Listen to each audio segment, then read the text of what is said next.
this platform is independent, and we wanted to work with everyone across the spectrum.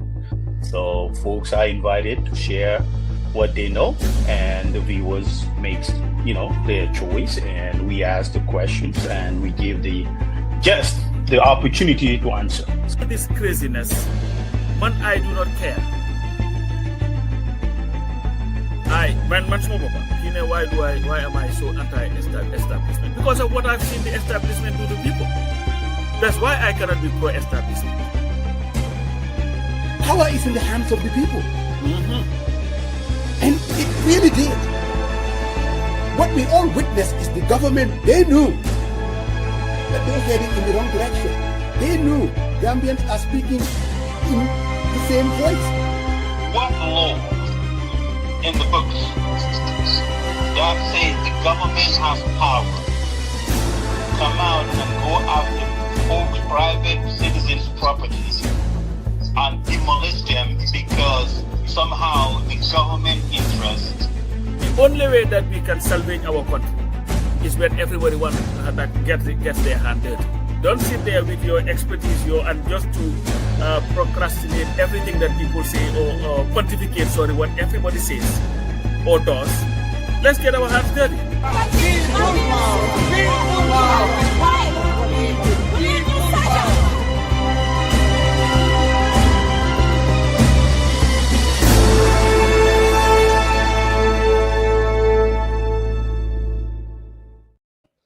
Good afternoon, good afternoon. Another Sunday for the people by the people.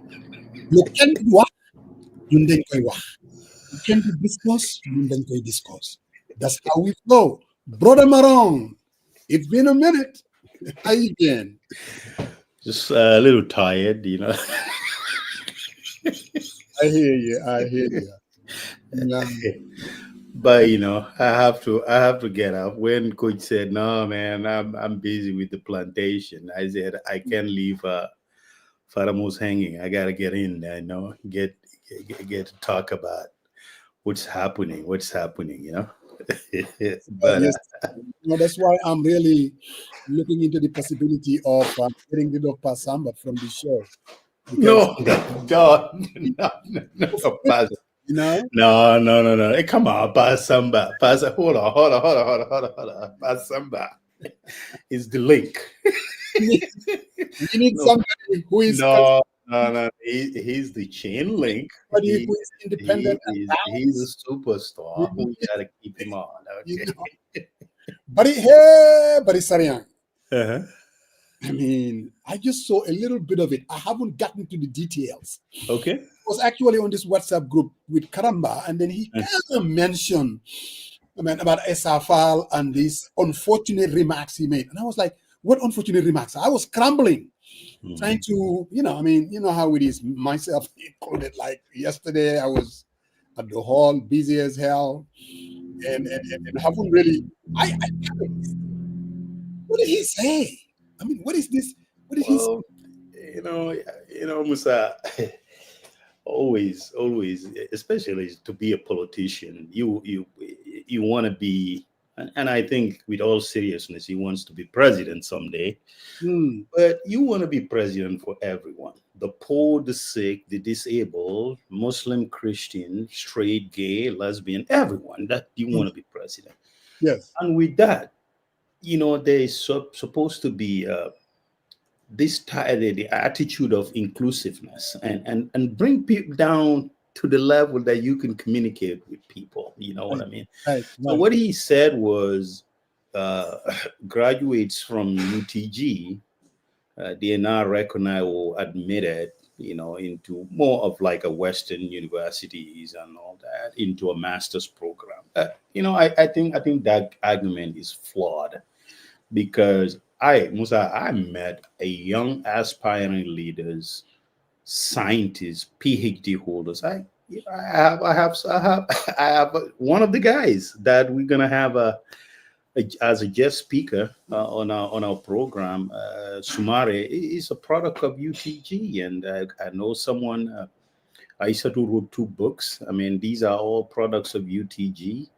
And just to say that, I think it's been beneath the dignity of a politician who wants to lead our country in the future, because these words have consequences. And if you wanted to tag everyone the same brush, I think it's very, very, very unfortunate. And this whole exclusionary, you know, attitude and disdain for a lower class. We are the upper class, some are lower class.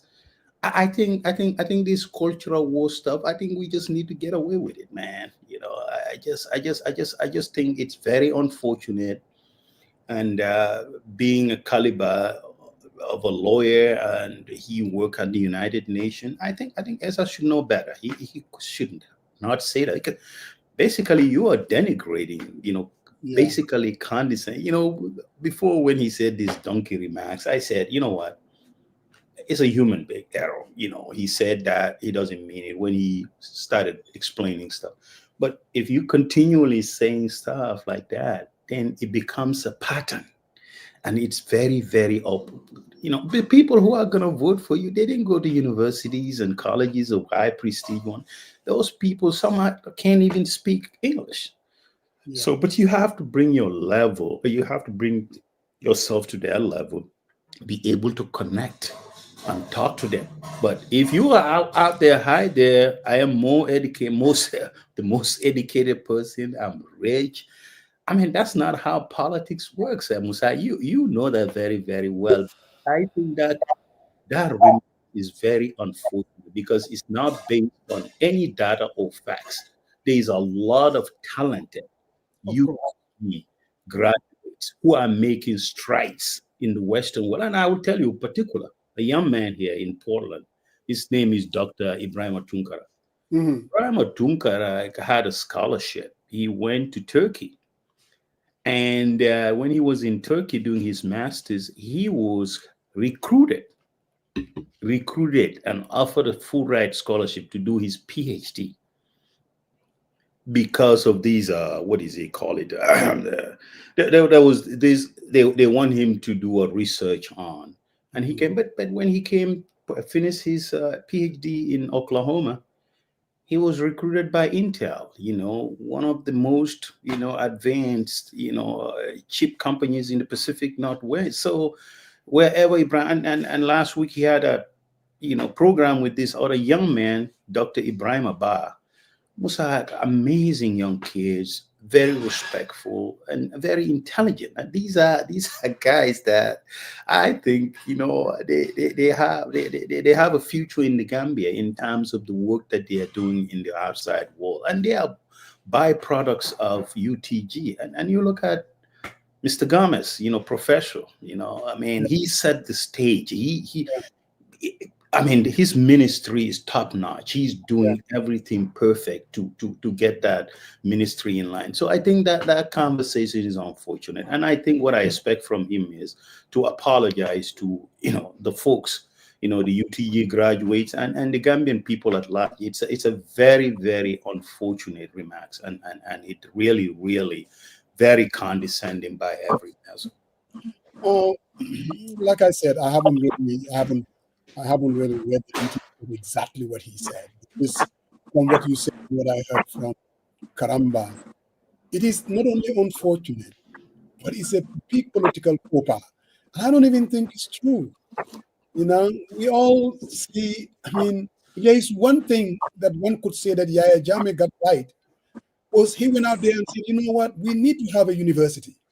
It's an idea that he made a reality. And whatever you think of it, we all live here in the United States. There are a lot of universities in the US that are not necessarily Harvard or MIT, but they are actually producing good people, productive people, smart. Excellent.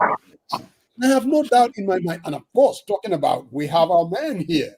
He went back to the Gambia. Future lawyer. So for Esa to say that, we have to put that out there, man. And UTG is not much to talk about. I think Esa made a mistake. Yeah. And I hope he would come out and say, you know what? I made a huge mistake. Politically, is a huge mistake. That's the worst thing you can do. You know, and I mean, like Tukur is saying, as a leader, when you come out there to say something, whatever the issue is, think about it a little bit. Be measured with your authorities. Always give yourself a chance to be able to walk. I saw you here. It's going to hurt you. Why would ESA even say that? Let's even assume that that is true, that UTG is not what it's all made up to be, and that you're going to have a hard time. Let's even say that's the truth. Why would anybody want to come and say that? I remember I understand back in the US, people like LBJ, they used to make fun of people that actually went to Harvard because they know it can be used against them politically. You know, like you're from Harvard. See, you do not want to come across, whether it's in the US or in the Gambia, down upon people. See, and let's be absolutely clear about one thing. We want leaders that are knowledgeable. But at the end of the day, knowledgeable and having a PhD does not necessarily give you an effective leader that will bring about transformational change. Thank you. That's what I wanted you to say, Musa. That's really what I wanted you to say. Or a master's degree. I'm telling you. Yes. Baribanga, SFS Jensen institution. You got all that up. No, I mean, if he was talking about me, he would be right because I'm the most. How would I describe it? I'm uneducated. I don't know anything. I'm not knowledgeable. I'm still learning. So if he was talking about me in particular, obviously I will accept that because he would be right about that.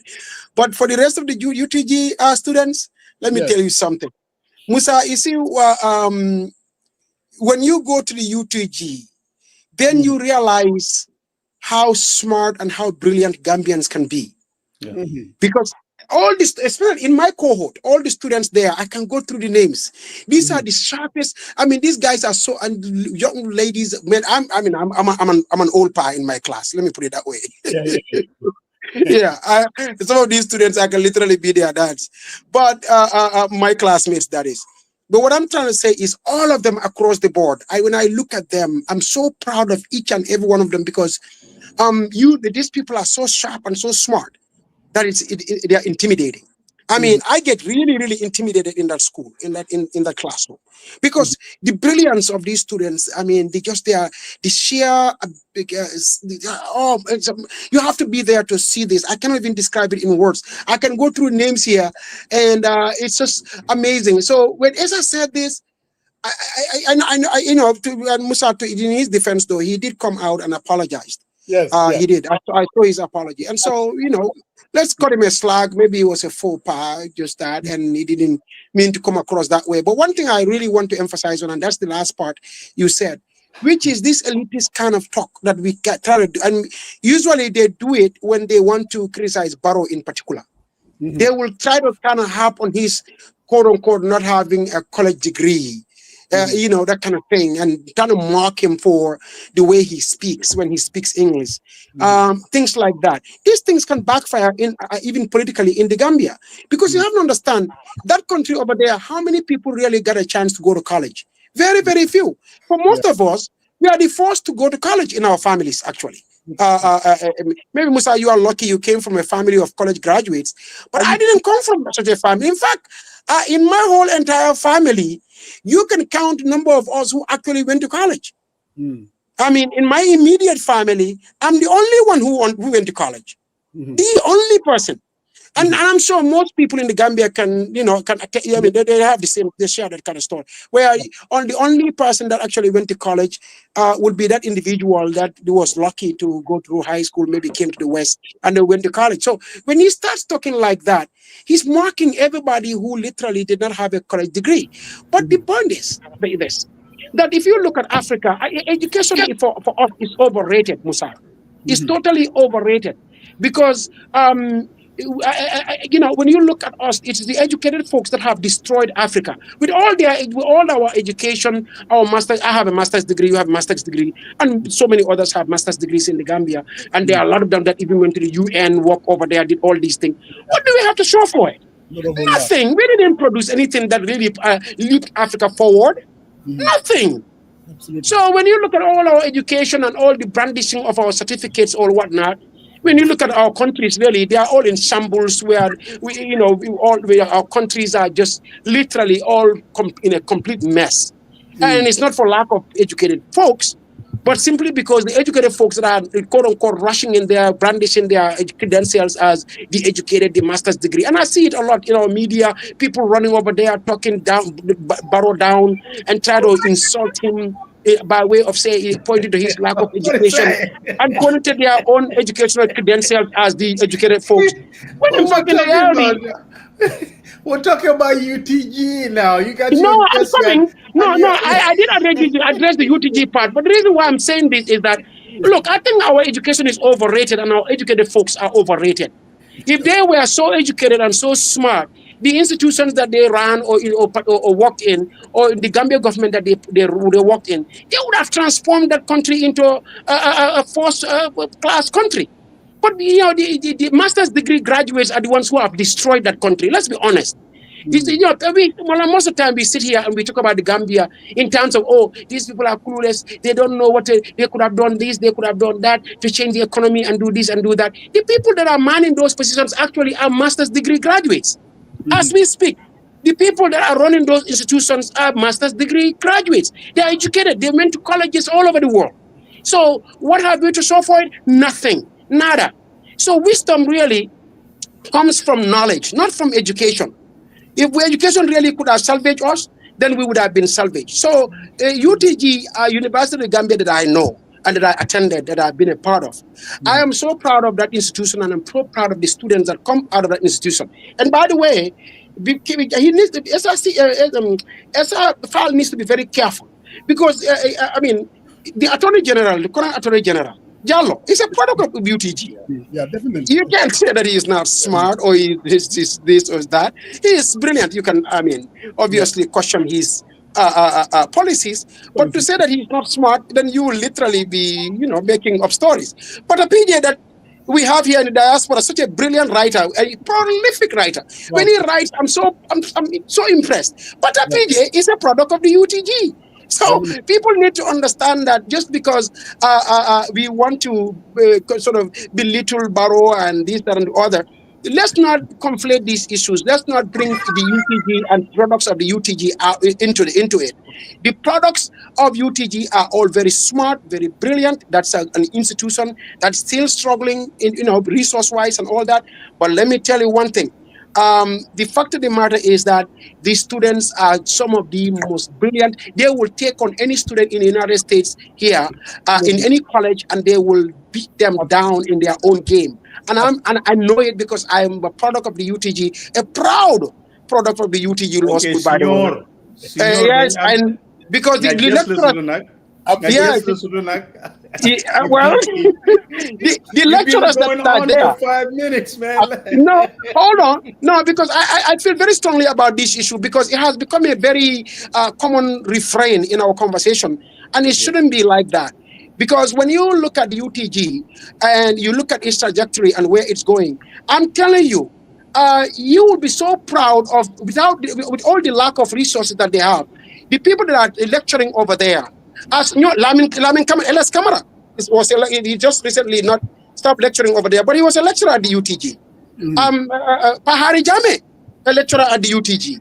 I can go through our own gay soul, a lecturer at the UTG. The brilliant minds that we are so proud of in that country are all actually lecturers at the UTG. So let's be very, very careful, Dr. Fane Musajeng. That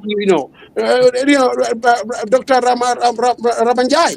I can go through the list. I mean, these are the brains, they can teach in any university here in the United States. So please, Esa, if you want to know about the UTG, let's tell you about the UTG, but don't badmouth these students like that. But I'm glad he apologized.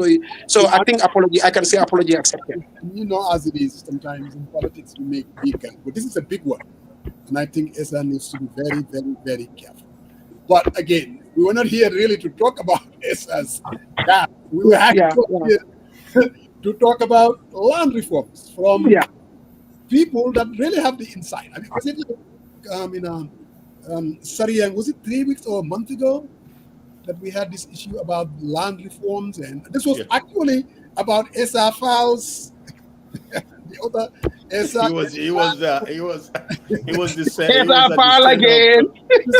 he was center of the controversy. Yes, that's correct. He was. About the bad sanctuary And and Banka was all over that too, like how he's doing right now. This is just the, You know, you can tell Eza has been offending me lately.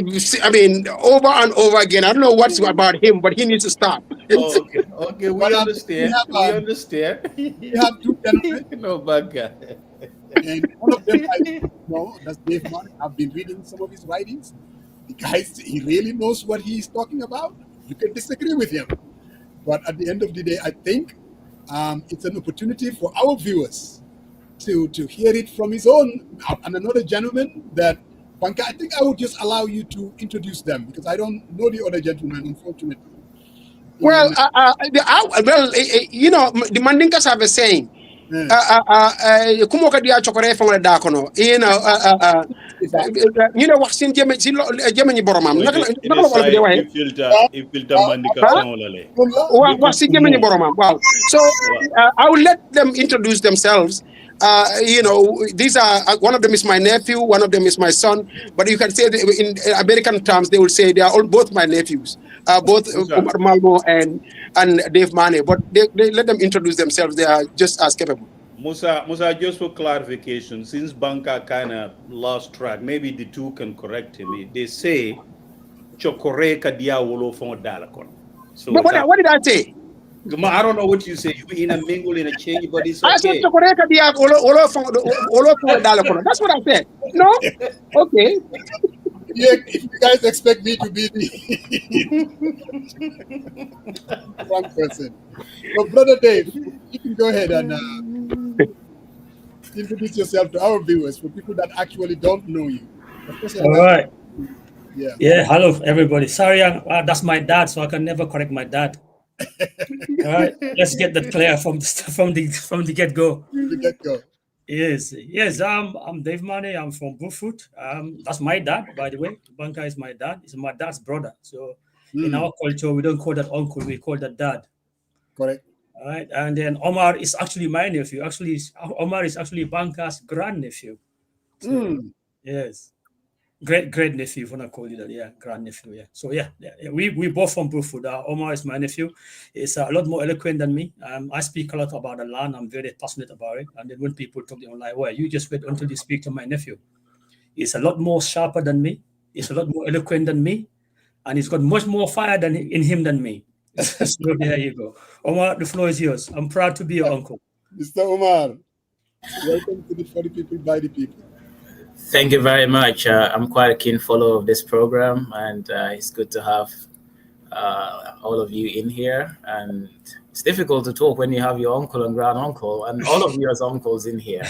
But I'm happy to be here, and of course to discuss a subject matter that I am very much keen about. So to just give a background, my name is Omar Sambo. I used to teach at the University of the Gambia, and still probably should be teaching at the University of the Gambia. I recently concluded a PhD in environmental sciences, and my focus has always been on natural resources management and development, and that includes lands and land-related issues, gentrification, and a couple of papers on Brufut and Brufut Heights, where we come from. So we did have a lot of, things that have to do with land dispossession and related issues when it comes to our communities, specifically the Combos and other parts of the Gambia. So probably it's a subject that I'll be very happy to discuss. But it's so good to have you all here, and I'm very happy to be on this platform. Thank you very much, Omar. And you saying that you're a keen follower of this program, so I'm always right and they're always wrong. So Dave and Omar, I'm sure whether 2-3 weeks ago we talked about these land reforms. Some of us really don't know a whole lot about it. And maybe this would be an opportunity for you guys to tell us. Land management in the Gambia, what are the problems? People will tell you, if you go to the courts, all you see is land issues that are out there pending for the past 5, 6, 7, 8 years. What is the problem? And what are the reforms that are needed to fix it once and for all? We all see what is happening in Gaza. We all see what is happening, whether you're talking about the Ukraine in the Donbass region. And it can actually happen to us as well. How do we avoid something like that? How do we, for once, deal with this land problem? Are we even dealing with it? Maybe you guys have the insights. We can start with Omar. All right, thank you very much. So to just give a context, I think fundamentally the problem in the Gambia is that we fail to plan.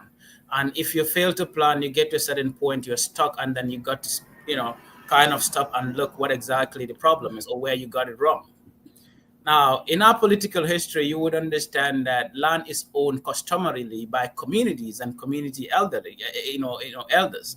Let's bring Bruford into perspective. As soon as I was, it's not really a long time ago. That would have been a couple of years ago when we had a community like Willinkama and places like, Bruceby coming up.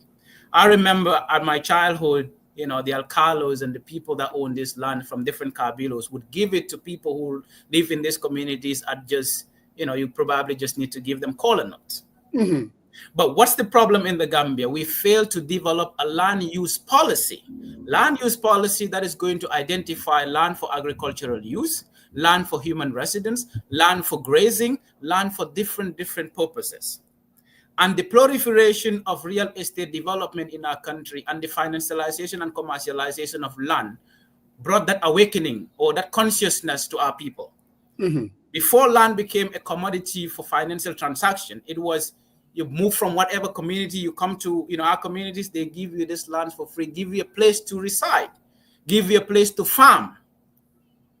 But fast forward, what we've realized that even those people we give these lands to farm, to actually cultivate, to build their houses and have their families are having problems with the Aborigines.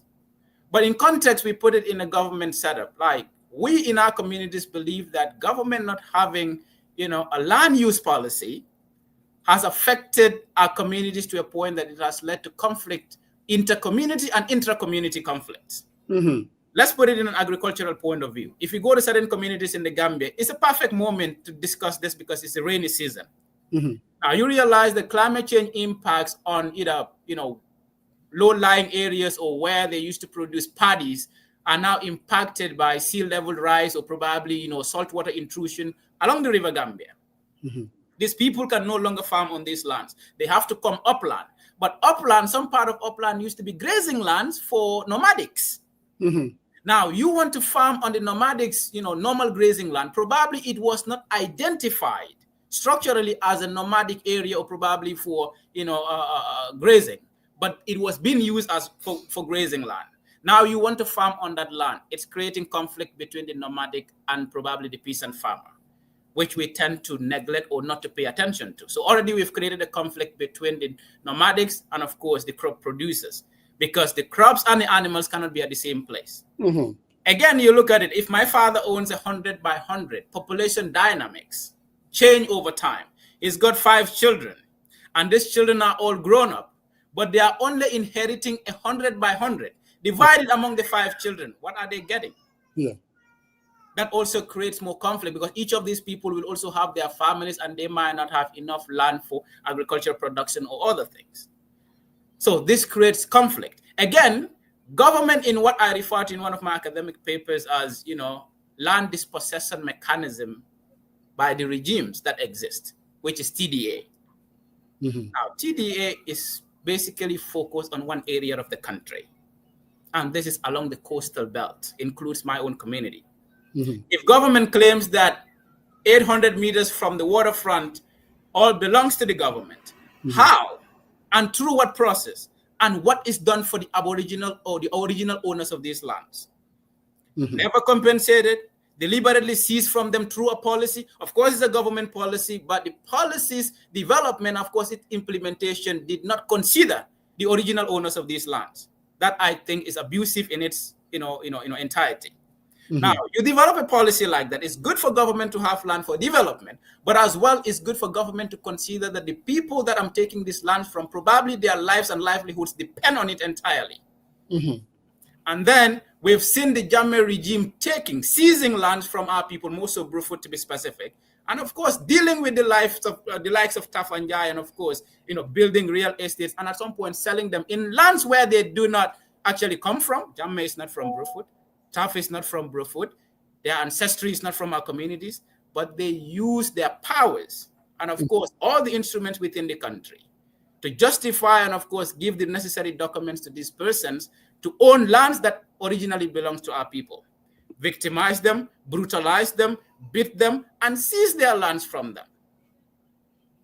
So for me, this whole issue is not specific to Brufut. If you go down across, Brufut going to Tanje, to Khartoum, this morning the people in Khartoum were protesting about land and land regimes in the Gambia. Now, land in some countries entirely belongs to government. This is not the case in the Gambia. We have our traditions and customary land rights and ownership regimes. If government said we are going to sell the monkey park at a market valued price, that monkey park belongs to every Gambian because it's a state property. But a communal land that belongs to our communities, if government seizes them and give it to private investors to actually, mine sand in our communities, subject our people to insupportable burden of environmental degradation, seize our women gardens like they did in Faraba Bantang, leading to the killing of 3 young men who were only defending the rights of their women to actually own their vegetable garden because government intended to give it to a private investor and went ahead to militarize the community that led to the killing of 3 people in our communities. We are saying that within the Combo area, we have been victims of consistent and progressive government, isolation, and of course, constantly seizing lands from our people without due consideration. In my view, what needs to be done is Gambia needs a land use policy, and this land use policy will indicate these lands are for human settlements. These ones are for, agricultural purposes. If you come to Brufut, even our furrows now are human settlements. And that is why often people are getting floods and they keep complaining that, there are no proper drainages, but you build your house on a floodplain. You come to, let's say, if you're from Banjul coming down to the Abuko end, all those communities are within the floodplain. Now, if you look at, Abuko Dumos and around those areas, people dump garbage to get a heat before they actually put a house up there. They think they're cheating nature, but in short, we are actually, kind of building all the way into our floodplains. So we are not actually leaving nature to flourish. We are destroying our forest parks to build or to construct on them. Where do we, let's say if we are destroying the monkey park, where were we expecting the monkeys to go? Not understanding that they are all part of the greater creation of the Almighty, in whom I think we all believe, in one way or another, nature needs to live side by side with humans. So until we factor all of these things, we want to eat meat, but we don't care where these animals are actually getting their fed from. How actually did they get to the point that we need to eat them? Of course, we want to produce crops, but we don't really care about where is the agricultural land. Like in Brufut now, probably my uncles can no longer produce corn because the land is not there since the commodification of these lands.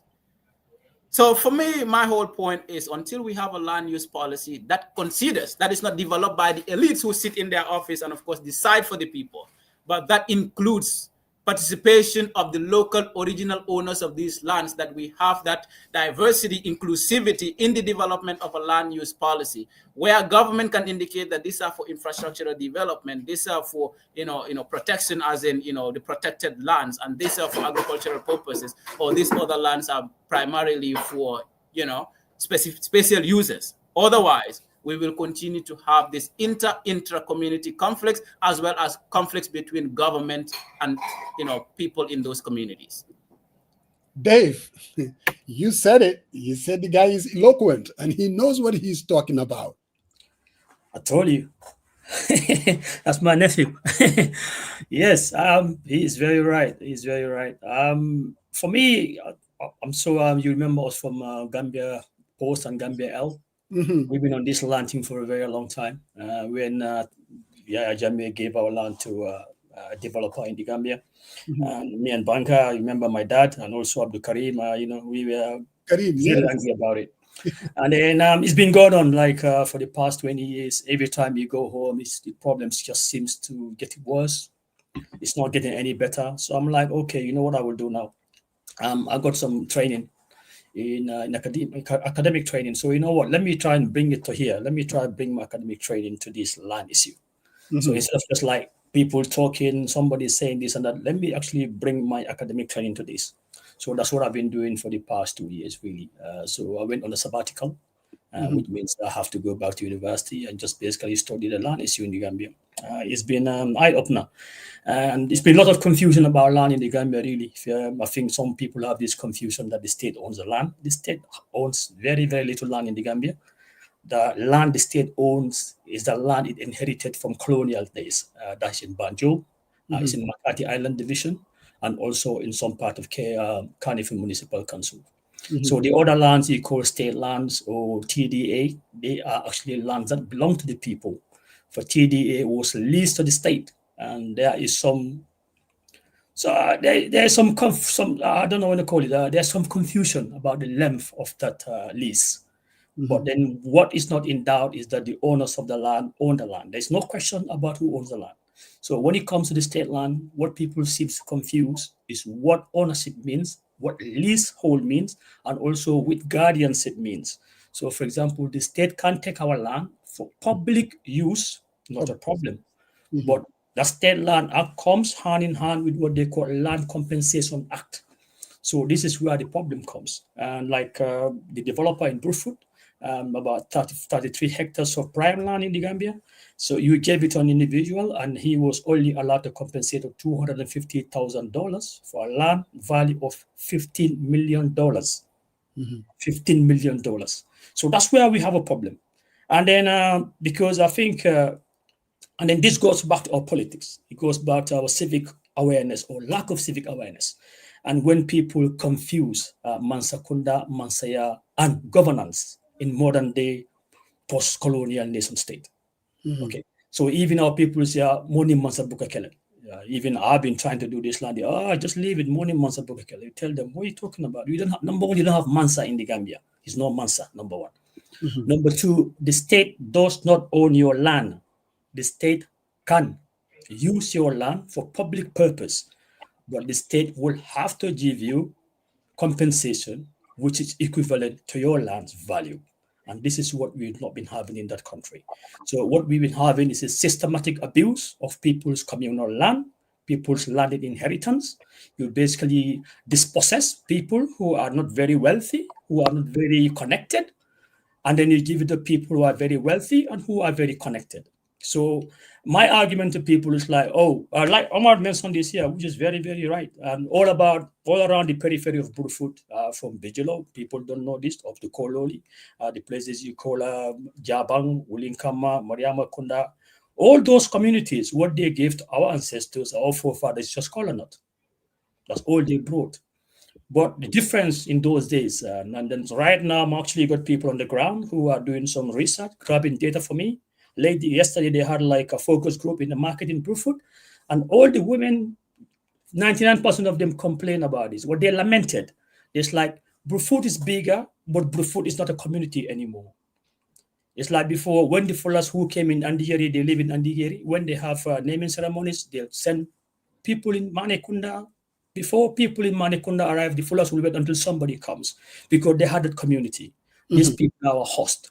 So now they said people live all around us. They don't know us. They don't care about us. But there you go. That's life. So that community spirit is gone. And what is that? What brought that up is about commodification of land. So because land became a commodity. So instead of our becoming good, we become family. People become communities. We have individual people. Everybody got their big land. You got your big mansion. And then you live in Brufut Heights. People own Brufut Heights. It's their land. And they got names, and then they change it. They give this westernized, fanciful name to Brufut Heights. You live there in your big mansion. The person who owns that land for hundreds of years lives in Big Manekunda or the Big Sanekunda or Big Botankunda or Big Jaurakunda. They are congested. They have nowhere to expand anymore. But you won't give them their land. People from our community will so apply for lands. It happens in Salaji. It happens in Yundum.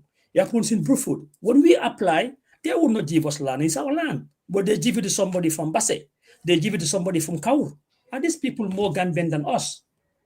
That you can take our land, our inheritance, that's been in our families for hundreds of years, and you give it to somebody else. And your argument is, we're all Gambians. Are you more Gambian than us? That's the emotional side of it. So I'm like, put emotions to one side. bring the intellectual to it, go and revise, go and study, get the data in, do the analysis, write reports, and then give it to the state. And then we made some progress, a little progress. I mean, one little baby steps, but we have to admit that was some progress. When the national land policy came to myself and Omar and others, we spoke to our community back home. We brought academic rigor to it. They went out into the community, they grabbed some data, they reported back to us, we analyzed it, and we provided our feedback and recommendations to the land policy board. And luckily, out of coincidence or not, they are actually incorporated 82% of our recommendations. So that's a very good step. So that's the very first time in the Gambia where land policies, people who own the land, the community were actually involved in the process. And I think we have to be very, we have to say thank you to Barrow's administration because that's never happened before. So I think I'll stay here. I'll stop here for now, and then maybe my dad can jump in. Dad, I'm really sorry. Most of the time, I don't speak before my dad speaks. That's our culture. No, but John, but Musa and Sariam, you know what I want him to do in particular? He has done a lot of research on land tenure, the customary land tenure system in the Gambia. And the history of that whole entire, the Gambia itself, how these lands came to be owned by the communities. Why, I mean, because that argument is made sometimes where people will say, well, but you guys came from somewhere too, and the land was here, so how did it become yours? So I think you need to really go back and discuss the customary land tenure system, where it came from, how it got started, how these communities came to own. If Manekunda says we own this land, how did Manekunda come to own this land, the land that we all found here? So, I think it's very important that you go through that so that it educates people about land system in the Gambia and how title, even what title means, how it, where it derives its sort of legitimacy or validity. I think this is very important. So, because you did a lot of research on this, so for me personally, I would like you to educate us on that a little bit before Malmo comes in. All right, Omar, is that okay? All right, thank you very much. Again, it goes to our lack of understanding. When we seems to confuse again, I always blame Jawara for this because I always say he did not civically educate Gambians. So you can blame Jammeh, but then you have to blame the foundation. The foundation wasn't ever there. So yeah, I mean, sometimes people say this. Even when I was in the Gambia trying to grab some data, they tell you, but you all come from somewhere. I'm like, my answer to them is like, who owns England? It's belonged to the English people. I'm like, where do those English people come from? The Angles. Where do the Angles come from? It's modern day Germany. Well, nobody ever questions the English owned in England. Nobody. So why will you ask me? Oh, you come from somewhere? Yes, everybody comes from somewhere. In essence, universally, land ownership comes through free most of the time. It's like war, conquest. Historically, you own land through war and conquest. That's what land has always been.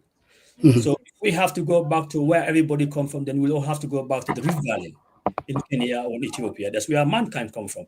But apart from that, everybody dispersed. So that argument, I don't give it much currency because it's an argument which doesn't make a lot of sense.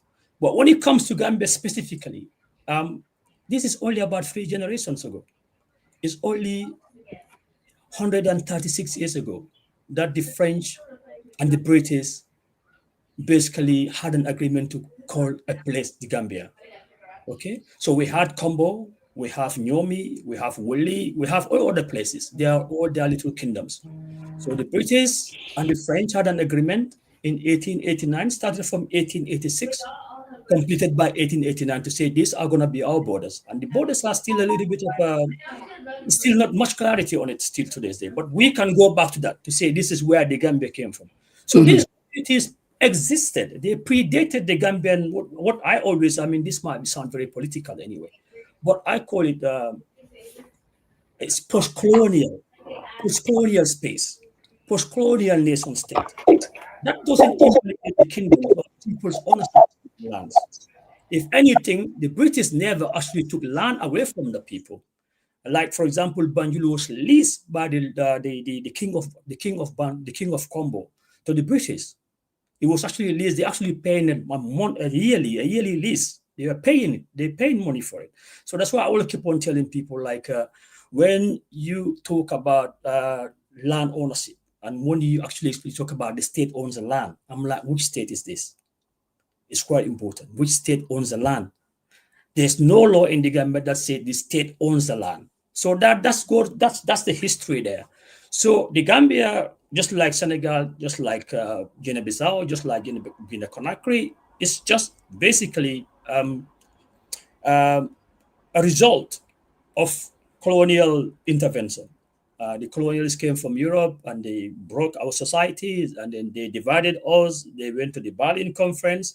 And then after the Berlin Conference, that's 1885 and 1889, the French and the British, they basically agreed on what is going to be the Gambia, what is going to be in the Senegal. But within that time, they had what they called, the British called what they just called the colony, and then the colony and also the protectorate. So the protectorate and the colonies, they were not even governed the same. So the colony was Banjul and some bits of Kanifing Municipal Council, actually mostly Bakaw and Joswan, and also places like Makati. That's all they had. And then afterwards, in 1946, we had another land law which expanded it. And then this is where the problems come from, and this is where the colonialism problems comes in. Because then what we have, they go into our communities, they choose what they call SAFOs or governors. And then they use these governors to speak on behalf of everybody. So the governors don't own the land. The chief don't own the land. They are landowners. The clans own the lands, but the clans will give the governor to the chief to say, okay, we are happy for the state, in those days, the colonial authority, to use this land for this and that purpose. Okay, so our land laws have not moved, unfortunately. Our land laws are still stuck on those colonial era laws. That's what we still have. So that's why still they can go to Brufut, they can go see Del Carlo. Del Carlo is your brother, it's my dad. He doesn't own Brufut. But even to these days, when the government wants something, they go speak to Del Carlo. Why speak to Del Carlo for? It's like this colonial mentality that people don't have agency. So they have to have somebody who is their spokesperson. Somebody is their spokesman. Somebody have to represent them. It's a colonial mentality. That's my dad, but I'm an adult. I'll go to my dad to confer with him, but my dad don't make the decision for me, even though it's my dad, he's banker. In our culture, I don't speak until my dad speak. I might be westernized, but that's a culture I respect, even to this day. I won't speak until my dad give me permission to speak. But at the same time, my dad give me the respect that I'm an adult. So why do we lose this agency when it comes to land, which is one of the most valuable resources anybody can ever have? That you can select somebody individual randomly, or like it's a Stefo, it's Alicalo, they speak on behalf of everybody else. I think that's very, very wrong. So that's where the problems come from. It's a lot of ignorance, it's a lot of conflation of ideas, what Mansaya is, what leadership is in post-colonial modern state. I think if our people can get that understanding, that distinction, I think we'll go a very long way. Thank you. So the customary land tenure system, you are saying that it predates the colonial administration. In other words, these communities own these lands, and when the colonialists came and carved out the Gambia became Gambia and Senegal became Senegal, they didn't interfere with the customary ownership of these lands per se. They didn't come in and say, we are the new guys in town, so you guys who own these lands, after all, they are ours now, so everybody go home. They didn't do that either. So they maintained the customary land system, is what you are saying. That communities continue to own the land. It's just that they had a law that says if the government needs land, they will come to the communities, confer with them for public use, that is, and the community will yield, and they will be compensated by the government for these lands. Is that, please educate us on that a little bit. Is that what it is? Okay, 1 second. And when we talk about customary, we need to be very careful. Anytime you hear customary, it means the traditions that the British like. So we had indigenous land governance system. So anytime you hear customary law, I'm not a lawyer, by the way. Yeah. Anytime you hear customary law or customary anything in post-colonial African states, anywhere, it means these are the bits that the British or the French like. So you have your ways, these are the way, this is the way you do your thing, but some of these bits, we don't accept them. but these bits we like. So they turn them into customary law. That's what it is. But the indigenous land ownership, that's been there. But the conflict over land, that's not unique to Gambia. It's incredible that some of our laws in the Gambia, what they call leasehold and everything, it actually goes back to what we call the Great Land Survey in the UK, by William the Conqueror. So again, I come back to this argument when people say, oh, but if this is not your land, it comes from somewhere. Then I can tell you, William the Conqueror, who was a king in England, who actually started this land legislation, didn't come from England either. It was a Norman law. It was a Norman king. The Norman people come from what they call Norsemen. The Norsemen come from modern day Finland, modern day Norway. They came over to France and they came over to the UK. And the royal family come from them. So, like I'm saying again, back to when people keep on arguing, oh, but you came from somewhere, you come here. I'm like, yeah, everybody comes from somewhere. So if we all have to go back where we come from, then we all have to probably go back to the Rift Valley in Kenya and Ethiopia. Okay. But to answer your question, this customary law, anywhere you hear it, it means it's the tradition, the British or the French think that, okay, this is not perfect, but this is not too bad. So they move on there. So that's what it is. But the ownership of the land, like I said, it has never been contested. Even the British, and when they had to expand Banjul, and even this is during the Second World War, because they wanted to build like a little airplane, or what's it called? He wouldn't even call it an airport, but like an airstrip. So they had to move people from Banjul to build a place called Churchill's Town. They named it after William Churchill, who was the Prime Minister of Britain during the Second World War. That's why you have Churchill's Town. They bought the land of people of Combo. Yeah, they bought the land of the people of Combo. The British who live in Fajara, they bought the land of the people of Combo. They bought it off them. They didn't take it away from them. All right. So you got the 1946 Land Act as well. So that's the precursor to the State Land Act of 1991. So the British, this is the irony. This is the irony of it. The British will actually compensate you for your land. Mm-hmm. Now we have our own people who are our own natives who are abusing and dispossessing our people of our landed inheritance. It's a bit of an irony. So to come back to your question, the ownership of the land has never been contested. What we call customary law is actually indigenous law, but the indigenous law that the British like. Yeah, I hope that answers your question. That. Let me okay, Musa, go ahead. There was a point I wanted to drive at, Musa, but if you don't mind, just one question and I'll shut up. So what you are saying is that when it comes to the actual ownership, because and I think I'm glad you mentioned that is the ownership of the land has never been contested. Yeah. No, that's never been the issue for debate or discussion. Now, so what you are saying is that when it comes to the ownership, the aboriginals, if you want to call them that, or the original owners or what have you. Indigenous. Yes, the indigenous, their ownership of this land, the nation state called the Gambia came and found this ownership there existing. And so, let me land on that because I want to ask you the question. So I want to make sure I frame the question the right way. No problem. So the country called the Gambia, when it came into existence, it was basically framed around, or the lines were drawn around, if you want to call it a real estate owned by somebody already. And they said, look, this is so the British established what I will, if correct me if I'm wrong, an administrative region. That's not sort of this conquest type scenario. It wasn't a conquest. It was more or less we are able to establish an administrative area that they will govern and run and tax and all whatnot. But still, the ownership to those lands have never been contested, have never been taken away, have always been maintained. So the country called the Gambia does not own any land in that country. The lands are owned by the various clans. And whenever the country called the Gambia needs land, it goes to those community clans or communities and say, we need land for government building or for a school or for stadium. And then they will negotiate and then they will give the land. Is that what you are saying? Exactly. That's what I'm saying.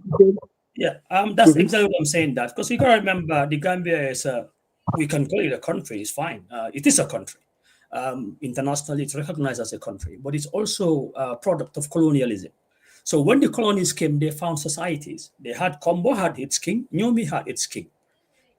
So as Willie, so as Nyanija, so as Badibu. So they already existed already. So these are in existence. So their ownership of those land, they have never been in question. That's what I mean. When the British needed land, they will buy land. Yeah, Nyomi, they had land. The king of Nyomi, actually, what they call, actually gave some land to them. Okay, some of the lands they'll fight over, but mostly the difference between Southern Africa and Eastern Africa and West Africa is that in our region, the colonies didn't stay because it was too hot for them. You had only a few of them lived in the colonies. But with South Africa, from South Africa to Botswana, more than Namibia, Zimbabwe, they live there. Kenya, Tanzania, Uganda, they live there because the climate were much more conducive to them. But in our environment, it was very, very hard for them to live in. So we didn't have this contestation of like them basically conquering our land. They had no need to conquer it. So it was just a business for them. And most of the things with the Gambia seem to be actually out of accident of geography and history. Because the British actually stayed in Banjul because of what? They wanted to stop the slave trade because they made so much wealth out of it already. So they tried to play the, we are the good guys now. So they need the mouth of the River Gambia, which is very, very easy for them to basically control the slave trade. So that's why they went to live in Banjul. They went to the King of Combo, and then he basically released what they call Banjul to them. So that's actually very, very important. But the colonials themselves expanded Banjul because Banjul was too very, very small. So they had to do some expansion of Banjul. They had to reclaim land. Some of the mangrove swamps, they had to actually reclaim them, like what the places like Jollof Town or something like that. Your grandnephew did a PhD on this body, I mean, Kutubo's son. So I'll send his PhD to you. His PhD is actually based on the history of Banjul. So you got people in the family, we are very, very much into land issue now. I don't know why, we're becoming land scholars. So for some reason, I don't know why, but just coincidence, so tough. I think tough just had this effect on us, I'm not too sure. So everybody became a land scholar. So yeah, so his PhD is especially based on the history of Banjul. It's amazing, I'll send it to you later. Okay, so I read a lot from that. So yeah, but coming back to this question you answered, the French and the British agreement already found societies and communities that already pre-existed. And when they moved to Combo, like I said, in Combo they had a little bit of fight with Sabiji, what they call the Sokoto Sabiji War. They had a war, so they took some part of just one. That's also because the British had some people who were fighting for them. These are West Indies. They used to come from the West Indies, and they used to fight for Britain. And Britain wanted them to settle in the Gambia. So that's why sometimes you have this confusion. People say somebody's an Aku because they're free slaves. No. There are some people in the Gambia who fought for the British. They come from the West Indies. They don't come from Sierra Leone. They gave them land in Bakau, in Cape Point. They also gave them some part of, there are old towns in around that area. They don't exist anymore. We even had towns called Newcastle. Would you believe it? In Combo St. Mary's. So these people used to live there. So these are some of these people we have right there who also live there. So it's very, very important. We always emphasize this. But they always used to buy land. The only time they had a fight over land was when they had a war with the Sokoto people. They call it the British Savage War. And some of those people also, there was a war, some parts of Senegal. So they came over. They needed to find a settlement for them. And the Savage people didn't agree. So they went to war and they lost the war, obviously. Yeah, Brother Marong, I wanted you to get into the conversation with a question or clarification. And I'm sure we will also try to challenge them because Banka has been giving them all these softball questions. You need to, So thank you very much. Thank you very much to both of you. I listened to the historical perspective and I listened very keenly. But my question to you is, this has been decades of issues. I mean, across Gambia from Khartoum to Quena, we had issues with land ownership, government interference. Now, forward-looking, right? So this is an issue. How did they own those lands? Through the locals? I mean, did they purchase them? Did they give them for free? How did those We mentioned real estate agents, developers, which I really think becomes a problem in all these land issues. They can buy a land for a very cheap price, turn it around, wants to sell. But who sold these land to these developers? Is that for Omar? Omar, you jump in, You, please. anyone can answer it. It's okay. I could jump in. You know, when you look at land problems, they are not like, you know, you cannot have you know, a monocropping answer to it, because they are very diverse, and of course they come in different forms. Now, first, when you look at it from real estate development, and each of these developers have their own special ways of acquiring land. Some would buy them, and of course, if you buy it from the communities that own these lands, now that might be problematic in the sense that government, in a way that gives this document, should understand that gentrification and displacement and all of these things, people need protection from those. Now, how do you protect the people from just having people buying all these lands when some of these lands are not inhabitable in a sense? They're probably wetlands. Now, even if the wetland belongs to a community, government should be able to, through physical planning, determine where is a habitable place for humans or where it's not inhabitable. But in the Gambia, that is what we do not have. But we have a physical planning that should come and look at the land and give you documentations. So why? Physical planning is there to regulate. Now, if they are not functioning as a regulatory body, then they are just allowing anybody to own any land because you have the purchasing power. That does not help our country. Now, others do not buy, like the issues in Bruford Heights. I was very little. I remember we were laughing at some of my colleagues, and then probably less than 10, that I saw your grandfather wearing jujus, but he was running and he tried to scale a fence and he fell down because, Jammeh being who he is, they forcefully seized the lands from the people of Bruford and gave them to a developer. Now, this developer and Yaya Jammeh often refer to as criminally connived to seize land from the people of Bruford. So land is acquired in different forms. Others will purchase them. Others will seize them from the communities. But of course, others are being sold or giving out for free, like some of the forest ecologists. Let's say Tanje Bird Reserve, which has a nomenclature problem, because Tanje Bird Reserve is entirely in Bruford. That belongs to Bruford. That's a Bruford forest ecology. Now, how do some of these forest ecosystems become protected areas? Is the community that have the zeal and the desire to keep some of these ecosystems as protected areas that nobody in the community will go and destroy or whatsoever. But they need a law to govern that, and they do not develop communal laws to protect these parks because we have a nation. So they go to the government, we have this particular area and we want to, reserve, and we want to keep as a protected area. And government will reserve it through the law. But it's the same government, when they reserve it through the law, is either through the Parks and Wildlife or through through whatever institution that runs its management, either with the community or entirely by government. Now, community give you their land to protect because you actually kind of operate in the legal framework of things, because that's government. Communities are not governments in isolation. So now the community give you the land to actually protect, but after a few years, you want to come and de-reserve that land without even consulting this community. You did not stop at just de-reserving it, but giving it to individuals who are not in any way associated with our communities, or selling it out to people who have no business in our communities. Let's take, for example, the government of Adama Barrow came in 2016-17, told us that, of course, Jammeh seized a lot of lands, including lands in Bruford Heights. Some of them were actually sold prior by, the then junta and other people. But they did not, they said it's TDA, they did not use it for the development of a country altogether. They sold these lands to individuals. What is the benefit of the Gambian people in that? If it is TDA, it is meant to be developed for the common good of every Gambian.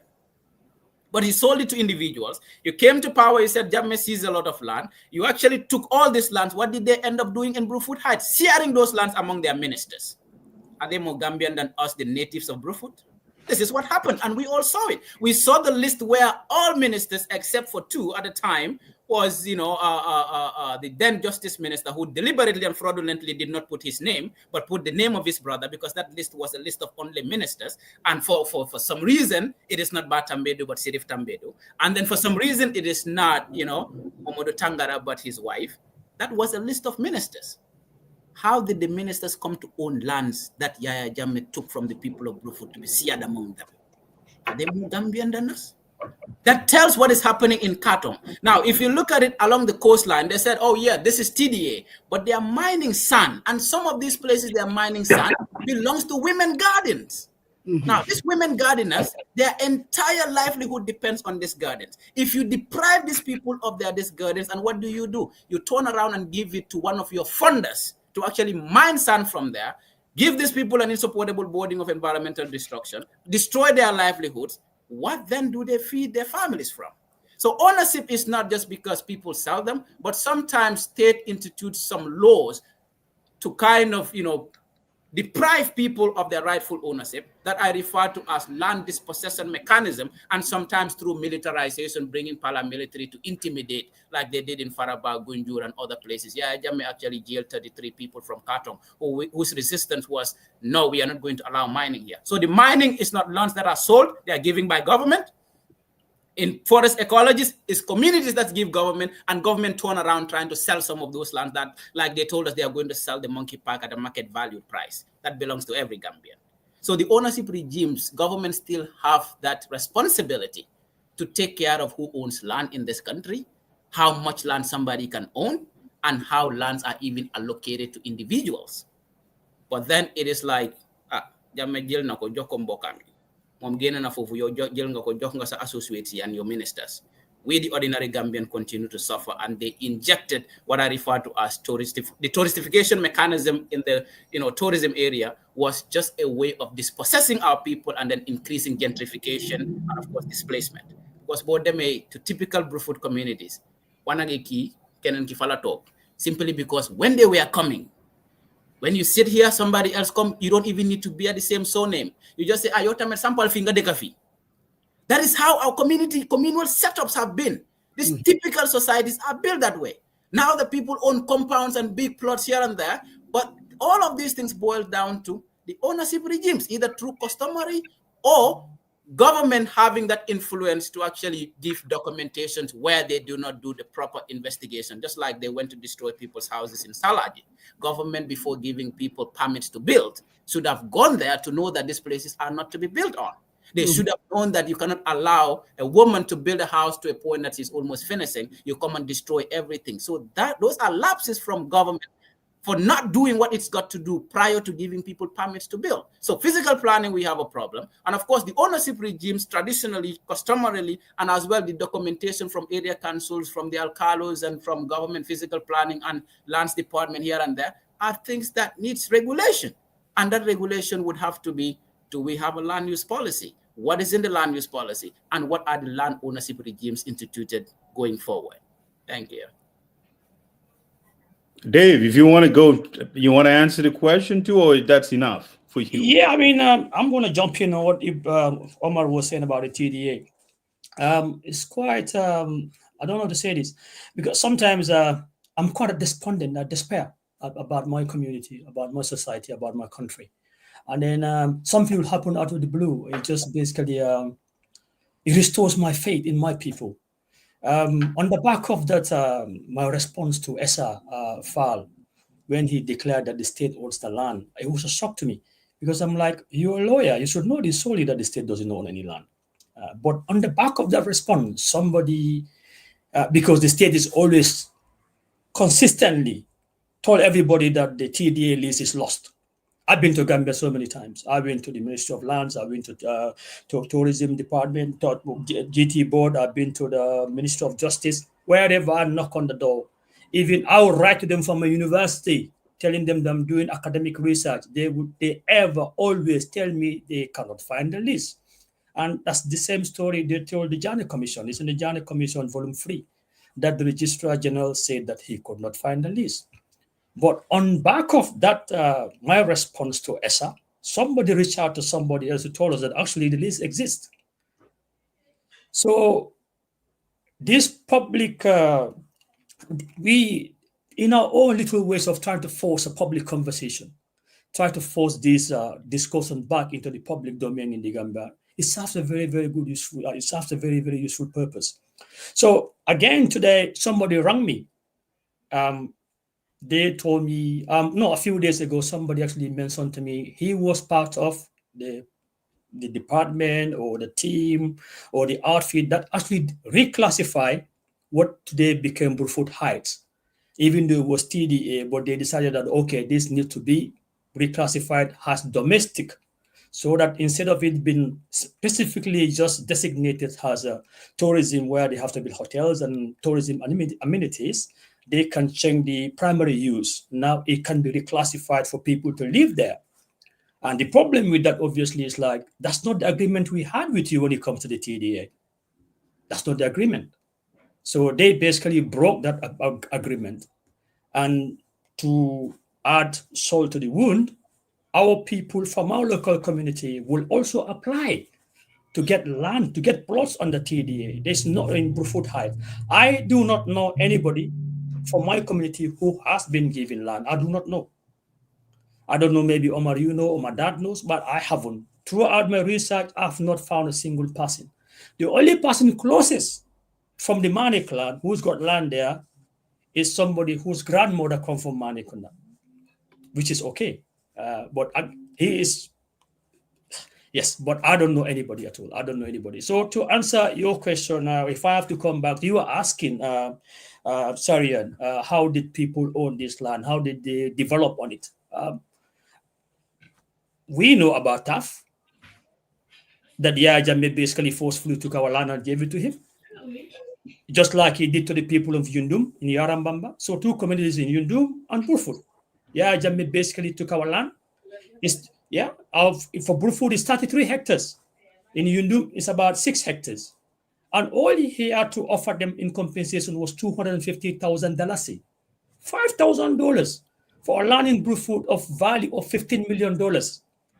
So that's the question. That's to answer your question. Yahya Jammeh gave him our land. That's one specific case. And obviously, we have issues right now. We have cases where people in the old communities will sell their land to developers. But then again, this is because of the commodification of land. Land become a commodity. And we lost this social bond that we used to have, where before you come in, you brought color not in, you are Jallo, you are Ba, but you take the color to the Mane clan, you become part of the Mane Kabulo. So your last name doesn't make you a member of a Kabulo. Yeah, the last name, we have got 4 land-owning clans in Brufut, Mane, Sane, Bojan, Jawara. But it doesn't mean everybody in this Kabulo got those names. It doesn't work that way. I think sometimes people also have these difficulties. For us in Mane Kunda, we have people who are Jagos, we have people who are Karoninkas, we have people who came from Banjul to live in Brufut. Jan Kunda, what's it called? Dom Bajan's place, Bajan Kunda, Gay Kunda, and Pa Williams, the Akus, they're part of our Kabilo. They're part of Mane Kunda, but not Mane. So that social bond is lost. So now you come, you buy the land, you build your mansion, you don't know your next door neighbor. It's all very Western, I suppose, but I don't know if that's the way we want to go. If you don't want to have a community, everybody can live in a little castle. You don't have a community. There you go. But there you go. I hope that answers your question. From our standpoint, from our specific point, we did not give our land to somebody who was forced. Musa, I have a follow-up question. Give me a second. Give me a second. Dave, when I listen to you guys, both you and Omar, I get the problem statement. But we had a problem. It's been many years, and I wanted to know the way out. We get it. I mean, this is not just Brufut, as I said, from Kartong to Koina. I mean, the typical example is this morning, Kartong was out there protesting on this demarcation between Berending and folks, Dabo Kunda and some folks from Gunjur. We get that. But now, if you both could explain to the viewers, what is the process? What does the Constitution say in terms of government land allocation? What right does the state has? And what is the process to allocate land to folks? I mean, we've seen that in the Gambian, even folks who work for the government, they get compensated. That is true. Like most of these attorneys who went for, they provide services for the government, they get allocated for land, and there is Social Security who demarcate plot of lands and they went out and sell it, for a price, and that goes into a trust fund. So if you guys could articulate, because we got a problem, definitely anyone would come to terms that this is a timing bomb, that I call it. But now, what is the process there, though? I mean, I think that's where I did not hear that. And Omar's talk about the regulatory body, but physical planning is the regulatory body for the government.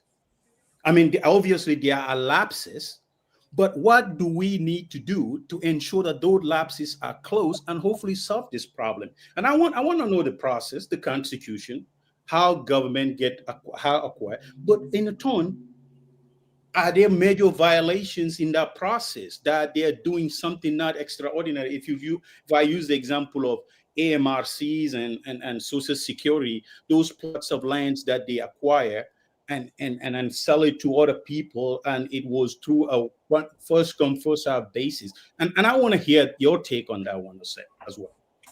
All right. Omar, if I just jump in, if you don't mind. I saw a question from somebody, or a statement that the state owns the land.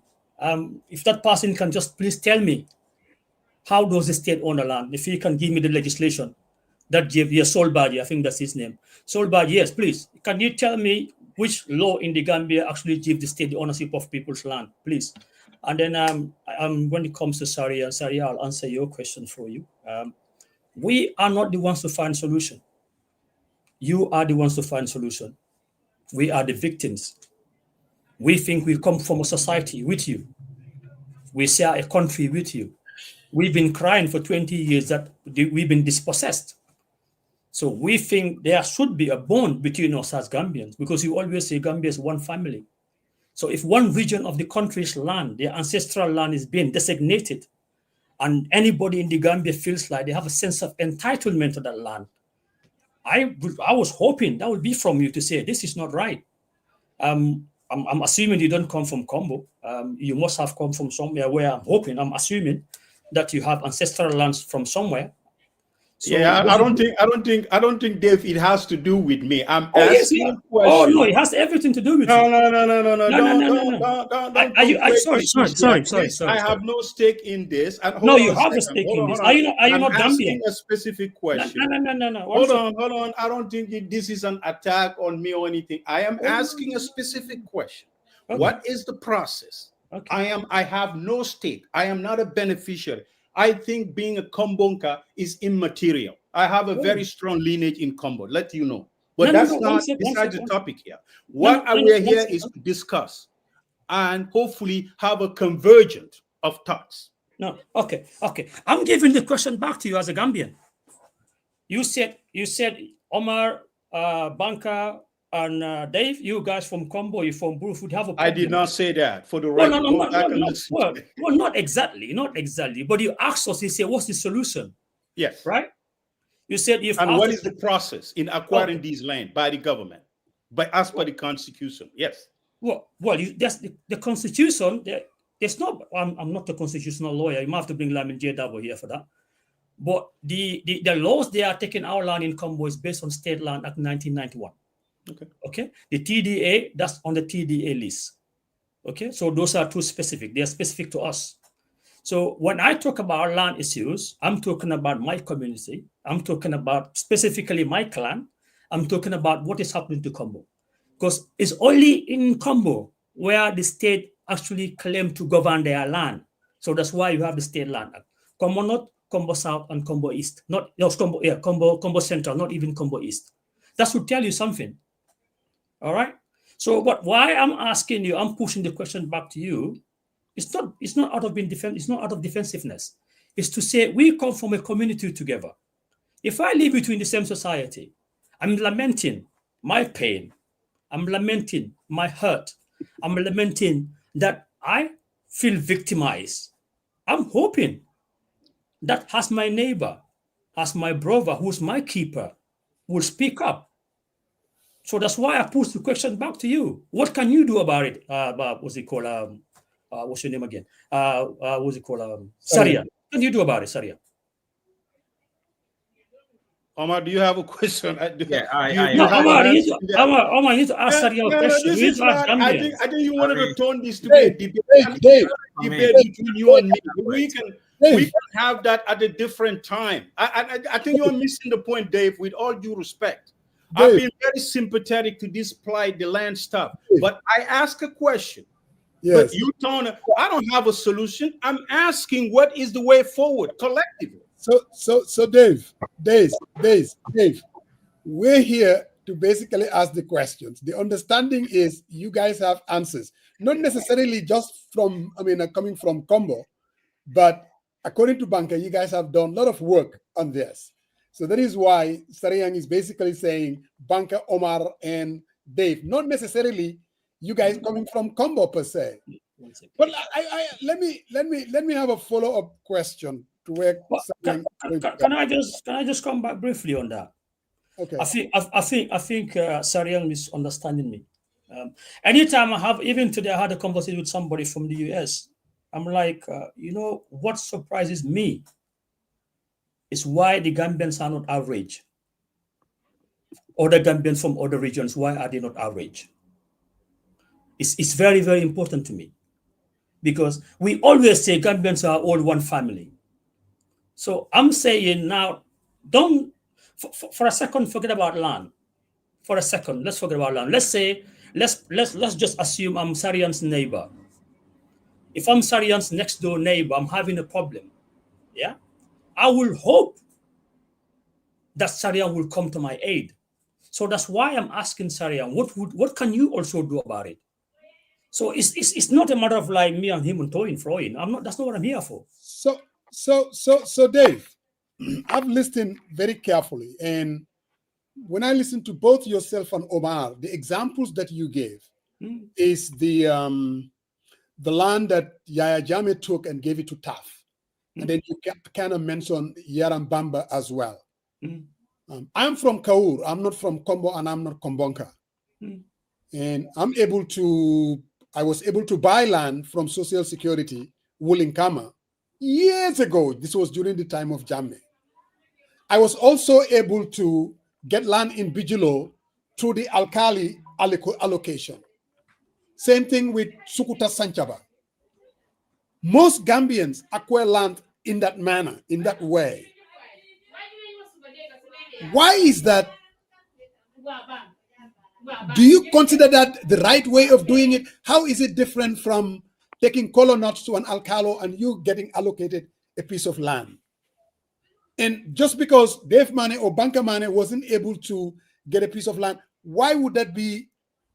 Why should I be blamed for being a non-Kombonka and having to be given a piece of land in a process that you think maybe it's not the right way to do it? Unless I misunderstand you. I think you misunderstood me fundamentally. I don't have a problem with you buying land from individuals. My problem is when the state dispossesses communities and give them to individuals. So if you, for example, you gave the Brufut example and also Yarambamba example you do, that's taking land away from hundreds of people and giving it to one individual. So that's a problem there. That's common human decency. I'll hope. So I can't see any justification of taking a land from communities, hundreds of them. You give their land to one individual to develop and become wealthy. So you've taken their landed inheritance and give it to somebody to build intergenerational wealth on their generational wealth. So fundamentally, that's what it is. I mean, I didn't come here for Mustafa Njai, by the way, but my land is just bigger than Mustafa Njai. At the very beginning, outside of the Mustafa Njai that you use as an example, what's your other? And then the TDA. I'm hearing about the TDA. The TDA was leased to the government. And when I listen to Omar, what is wrong with the owners of the land give it to government? And I read somewhere that you said actually the lease expired. Now, if a Musa Jeng, a developer, wants to come and build a hotel, and go through the process, go through the Tourism Development Board to apply land, just like SFL is doing. Why would that be a problem? No, it's not a problem. Can I? Of course, it's a problem. It's a problem depending on what the land is. Now, the one that It's going to be bad ones there, but anyway. This one that is being talked about with ISA is not just a land that is allocated. This is a forest park protected under law. So a protected ecosystem, before you can allocate it, it has to undergo a whole process of parliamentary process of de-reserving. But if a community gives land through government to the reserve, the government has no sole right to de-reserve and sell that land because the government did not have sole ownership of that land. That is problematic.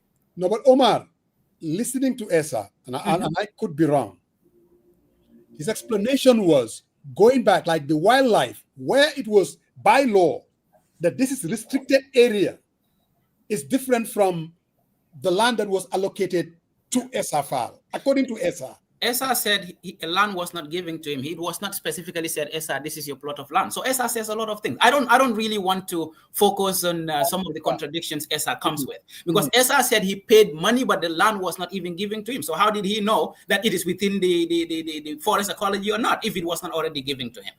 That's something that one could question. You paid a lot of money. How could you even pay for something you did not see? That is something Esa with his intellectual capabilities, I would question, why would I pay for something that I was not even sown in the first place? Again, this specific land we are talking about is not under the preview of tourism board. Of course, it is within the TDA, but it is solely managed by Department of Parks and Wildlife because it's a forest ecosystem. So you realize that geographically it is positioned within the TDA area, but it is managed solely by the Department of Parks and Wildlife. So TDA could claim that is already conflict within government departments. And you know that often happens when it comes to land issues too. That we have one government department claiming ownership and another government department claiming. So absolutely. Fundamentally, that is a problem that we need to solve. But let me first answer Sariang's question. I don't want to just get away from that before answering that. Now, when we talk about all these problems, most of the problems when it comes to governance, they are policy related. And Gambia's fundamental problem is that we develop policies without knowing what exactly the problem is. How do we know the problems? These problems should be, cleared out through empirical research. Policy development should be guided by scientific investigation and research. This is not what is happening in the Gambia. Let's say, for instance, all these communal land problems, government has a project to actually tax professors to go and do research about land use issues in our country. And then they identify all these problems, and through which government will know that, of course, we have a time bomb problem, and we need to develop policies on the basis of these existing problems to solve these challenges. But oftentimes, like, you know what happened with the new land use policy, the new land policy? I don't call it land use policy, it's a land policy. It's because we have a $45 million project that looks at climate change and issues related to it. Oh, yeah, we got money. Okay, can we develop a land policy? It's not how policy development is done. Policy development should be guided by empirical evidence that this problem exists and these are the levels in which they exist. Land problems in Combo is not similar to land problems in Kaur and other farming communities. Do you know that people in different communities, you have Sambang Fula and Sambang Mandinka, where I had done a paper on land use conflict in relation to climate change, that people are fighting over land for farming and land for rearing animals. That's a land problem in the Gambia. Yes. Very different from land problem in Combo, where government seized land. Their government did not seize land. It's the communities that are having inter-community conflict. That's a land use problem. How do we collectively solve all of these problems? It cannot be a monocropping solution, because not one problem fits, all of these ones, or one solution fits all of these ones. So each of these needs to be looked at individually. First, government need to have, in what I call empirical research, to establish problems. Let's say if it is the Combo Belt, to understand that lands belongs to the people. Of course, if what is giving to government, it is giving it what pretext? It is giving for government to protect. It is not giving for government to sell. That's one problem. So if government decides to sell, then government does not have the right to do so. Again, if you leave that part and everything on the TDA, now, if it is the TDA and government is not developing it for tourism development, but along the line, they went on to change the land use, whatever thing that they decide, and decided to sell it to ordinary Gambians, but sell it at a price where even the locals cannot afford.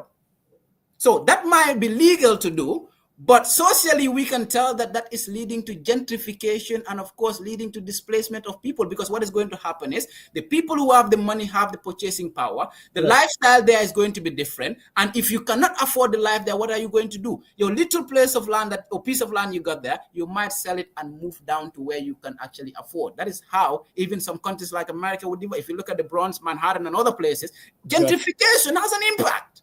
Absolutely. And then who will tell you that, oh, it's government responsibility to fight gentrification? Some countries will tell you, yes, you have to leave housing open, that anybody who can purchase it would have to go about it. But other countries will tell you that there need to be social housing to protect the most vulnerable people of our communities. So if you come to Brufut, it's the same thing. What I am saying is, Ahmad Ba, at one point I thought, oh, did this guy read one of these research papers I did? Talks about affordable housing schemes. Yes. How is government going to build affordable housing schemes? Let's say the estates we are talking about, social security here and there, those ones we have no problem with. But where the problem exists is when you seize it and then share it among yourself. Yeah, that's a problem. That's the problem. Let's say, if I'm honest to you, I will not become a minister in the Gambia. And of course, a previous president seized land from a community, and then I accept for it to be shared among us ministers. That's not justice. Let's use it for the common purpose that every Gambian will benefit. Yes. Or I went out there, fight for me to be elected in the National Assembly just to go and share lands that belongs to the state, that every National Assembly member deserves. Every Gambian, irrespective of your background or political standing, deserves a house. So why do you think some people are more equal than others, that land is freely given to National Assembly members in the Gambia? That was not right. So for me, it's about protecting the most vulnerable people, and the most vulnerable people are not those who are applying to these lands and are giving through the processes that government put in place. Of course, those are the mechanisms put in place and need to be followed.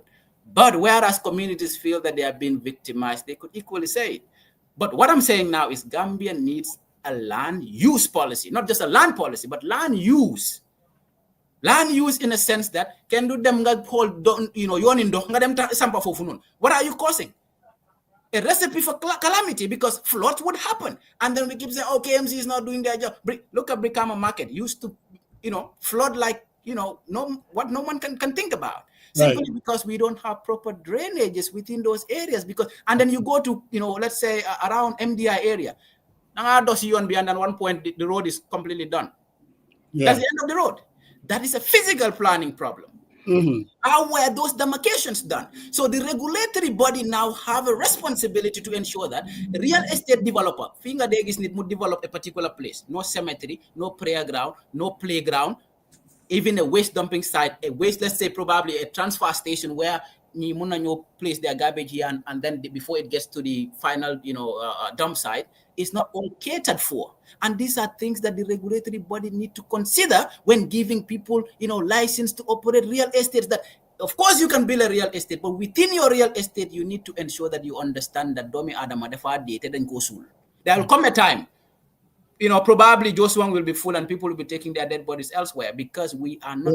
Yes, and then if you come down to, that Yarambamba end and this Salaji area, they are selling everything and anything. Yeah. Not even considering the fact that, people will die. We need markets. Like Brufut up till date. It's sad to say. Our community is still battling to get a market. Imagine we had sponsors to build us a market and we don't have a place to build a market. Brufut as old as it is. So Omar, maybe this one will kind of irritate you guys a little bit. I mean, what blame do you guys have for your forefathers and the people that were in charge of the Kabilos? Because before the coastal road, you guys would just give away these lands just like that, like you said, colonials. Yeah. We didn't really think much about it, how much this land is worth in the future. Now, all of a sudden, there's a coastal road. And then the Omar's cousins and nephews, they were selling lands like nobody's business. That's right. And then these lands, they have become, like, I think they've said it, a commodity. Yes, it is a commodity. And then you guys are angry. No. What? I mean, wait, let him finish. Let him finish on that. Because I heard you said, for instance, Tafanjai paying $250,000 is something that is worth $15 million. It's not anger. Now, that's just stating the fact. But who gave Tafanjai the price? Who gave him the price to give us $250,000? I am thinking when it comes to pricing of something, it comes down to a buyer and a seller. Exactly. By the market. Right. Who's buying and who is selling. Right. Like I said, I own a land at Sunguta Sanchaba. Yeah. One of the alcalo was selling. Here I am as a potential buyer. Yeah. Said, bro, and this was going all the way back to early 90s. Right. Bet you now it's worth way more than that. But at that time, he's saying $25,000. $25,000 was a lot of money. That was the bargaining powers between you as a buyer and a seller, right? I just want to bring it to reality, you know. And here I am, a buyer, and then I bought it from him. Now, that alkali Kabilo could say, well, you know what? The land that we sell to Musajeng for $25,000, actually, that was the wrong price. That was thievery. It could have worth $1 million or whatever, something to that effect. So again, what is the responsibility of your Kabilo not having foresight, understanding what they own, and then all of a sudden, the sons and daughters of those folks are coming back saying, oh, this was highway robbery. Okay. Let me, Uncle, let me just quickly say this. All right. Land was not sold to TAF. Land was seized from the people of Brufut. Let's understand context. Now, when you're actually buying land, that depends on the bargaining powers of the seller and the buyer. In this case, there was no seller. It was Yaya Jammeh, who is the president of the republic, wherever he derived those powers from, claimed that he could actually take that land and said, you know what, just give them a compensation of 250,000. It is not that the people of Brufut said we are going to sell our land. And you know what happened in that case? The people during that time, not that the grandchildren are now saying, no, you did this, it was wrong. During that time, as I was a very little kid, I was present where the elders of our community were their jujus and their little, war-torn whatevers, and came out and said, nobody is going to take our land. Tafanjai and the paramilitary came there, forcefully brutalized these people, destroyed properties, and of course seized lands through the dictates of Yaya Jammeh. So it was never, a business between a buyer and a seller. You bought the land through an alcalo. That's a very decent mechanism. That's what exists in our communities. If I buy a land, we have no problems with people that bought lands. But people who deliberately seized our lands and of course connived with Jammeh are now claiming that, oh yeah, we have all the right documentation. Of course, who will tell you that Yaya Jammeh as president will tell his lands minister, give this particular person all these land documents to Brufut Heights, and he would say no. So sorry, Sariang. So apart from the Esanjai issue, we don't have a land problem. Is that what I'm hearing? We have a land problem, which I refer to as there is a land use problem in the Gambia. Now, that one is not unique to Brufut. I look at these things from an entire, national perspective. Like I said, if you go to Basse or you go to those little communities within that, those are farming communities. They are sometimes at loggerhead because these ones are rearing animals and these ones are producing crops. So until we have a demarcation that, okay, this land is for agricultural purpose, this is for, crop production, and this is for livestock rearing. This is basically a protected park. But whereas government gets to a point that it begins to reserve our protected ecosystems and selling them, that's a problem. I have a problem with that. Yeah. I have a problem with the government intending to sell the monkey park. Like I would have a problem for anybody trying to buy, a forest ecosystem in Brufut. Just like I would have a problem with anybody trying to buy, let's say Abuko Nature Reserve. But also I have a problem with people, alcalos, who are selling lands that they know that some of these lands are more or less waterways. So until we understand the geographical situation of our country, that some places are meant to be left that way because nature in its ways would always have a way to, find its way, like water. If you try to prevent water from passing this way, it looks for its level elsewhere and could cause destructions, and then we will come back and blame the government. But of course, it should have been the government's responsibility through physical planning to address some of these issues. Now, how are they going to address it? People who understand land and land use, people who understand our natural resource basket, that of course, some of these things we cannot, let's say mining, you give a particular place to, let's say, Gach. They need to do an environmental impact assessment. And you know that in the process of environmental impact assessment, there is what is quite very, very detailed in it, that it has to have community participation.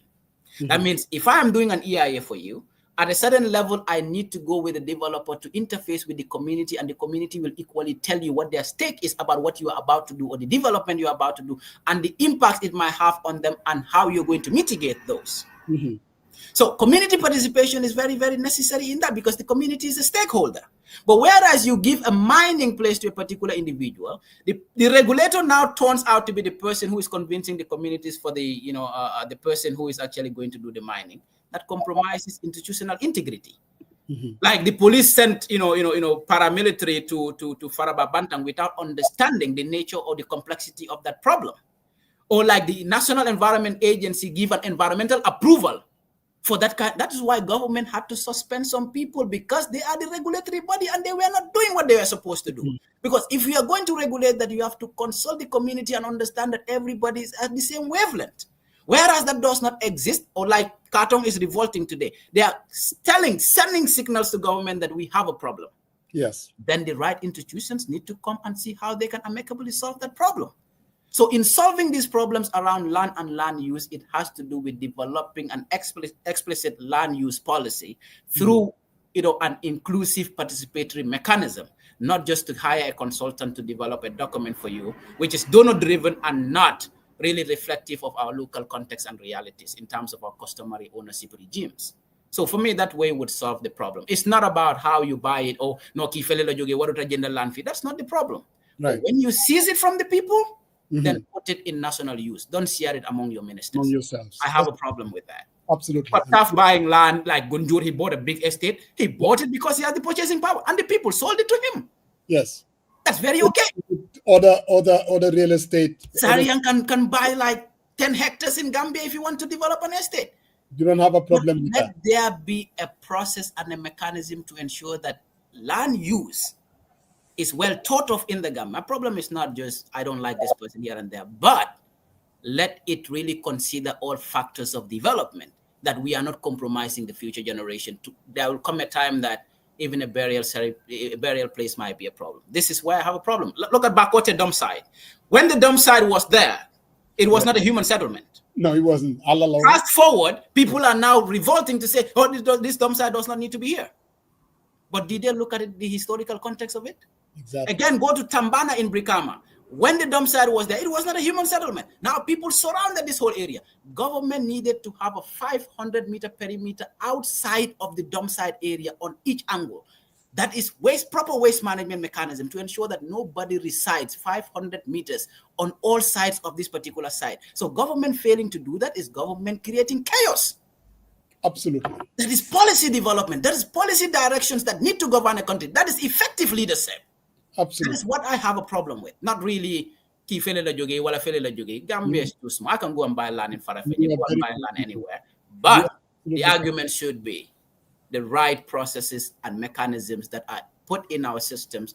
And sometimes you see people who are employed in these areas, instead of doing the real thing, they are the people who are compromised. Like lands would share lands among themselves. You are actually put there to regulate our land problems, but you turn around to be the one sharing it among yourself. Ministers, you are there to regulate governance in our country, but of course we have a land problem and you share the lands among yourself. National Assembly legislate for us, or you went there to share lands among yourself. What happens to the ordinary Gambian? This is what I have a problem with. And that's a legitimate problem, definitely. Okay. Hey. Musa, if you don't mind, please, Jeng, if I can jump in. I hear this a lot. There seems to be a deliberate conflation of the state dispossessing communities and people willingly selling their land. I don't like my people selling their land. I think it's very short-sighted. In my community, in my clan alone, in Manikunda, we have a problem now. Okay? I have a problem with my people. I go home. My dad will tell you. I tell them, stop selling land. But that's completely different issue to the state dispossessing us of our inheritance.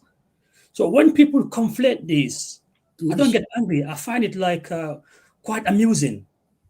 You own your land, you can sell it if you want to. It might be short-sighted, but it's yours to do what you want to do with it. But that's completely different from somebody, an entity, an organization who's meant to look after everybody's welfare, taking what belongs to me and my community and my family and give it to somebody else by force. They don't conflate the two. So you buying land from somebody in Sukuta, they want to sell it to you. That's perfectly okay. Yeah, but taking somebody's land, community's land, give it to individual, that's what is wrong. There is a guy there again, I think he's confusing this eminent domain.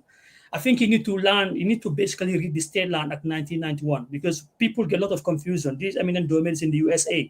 But please take your time and read the State Land Act 1991. It's very, very clear there. The state doesn't own the land. The state can use the land for public purpose. That's why we have land, what's it called? The State Land Act comes in conjunction with what we call the Land Compensation Act. So that Land Compensation Act, that's where the problem is. Because if you take in the value of land from 1946, because remember 1991 State Land Act is actually the precursor of it is predecessor or precursor is in 1946. Okay, so the value of land in 1946, you're still using that the same value of land for today. So that's why you can justify somebody paying $250,000 for land that is worth $15 million. So this eminent domain, the guy keep on saying it. I think you need to read. Please go and read the State Land Act, and don't read it in its don't read it in isolation. Please read it in conjunction with the. Can I jump in there, Father Moose? You have to also understand this selling of land, the mad rush to sell land. Now, eventually, it became about greed.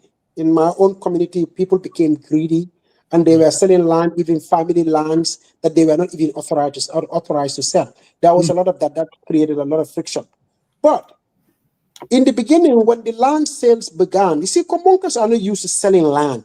Like Omar Mahmoud said earlier, what they used to do was when you Musajan come from Kaur, I mean, I have witnessed my own dad do this kind of stuff.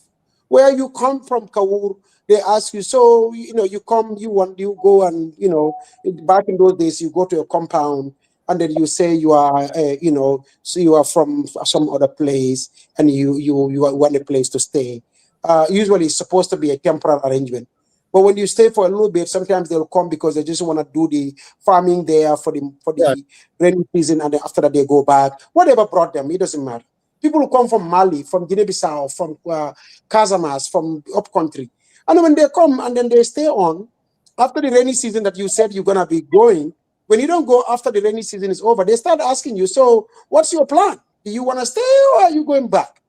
If you say you've decided to stay, then they say, okay, sure. Do you have a wife back home? No. They give you a wife. Do you have land? Do you need land also just to farm on and to live? Okay, so we will send you and one of the guys from the family to go to the forest or to the woods, and then you decide where you want to stay. You decide the size. And sometimes you will literally decide your own size plot of land that you want. And they'll cut it out for you, and they will ask you to bring kola nut. The reason they want you to bring kola nut, it's a customary law, but also it became actually, if you look at it, it's also part of our common law system, which is in contracts, you have what we call consideration. If somebody paid for something, then basically that forms part of a contractual agreement that he is sold for. So they bought it.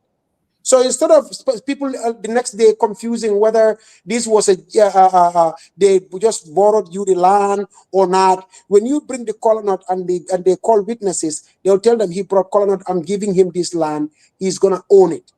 If it is just to borrow it, they will also mention that to the witnesses.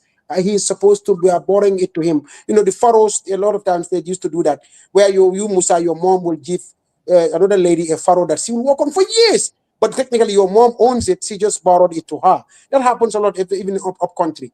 This is how the land tenure system used to operate. So when the IR seized the land, those lands, what they essentially did was people came to them and said, look, Yaya is not only seizing these lands there, he's going to seize all your lands and give them away. And everybody's in a mad rush to sell before they can seize it from them. So this was actually, that started the selling of the land in Combo. This is what literally brought it about, the mad rush that you saw.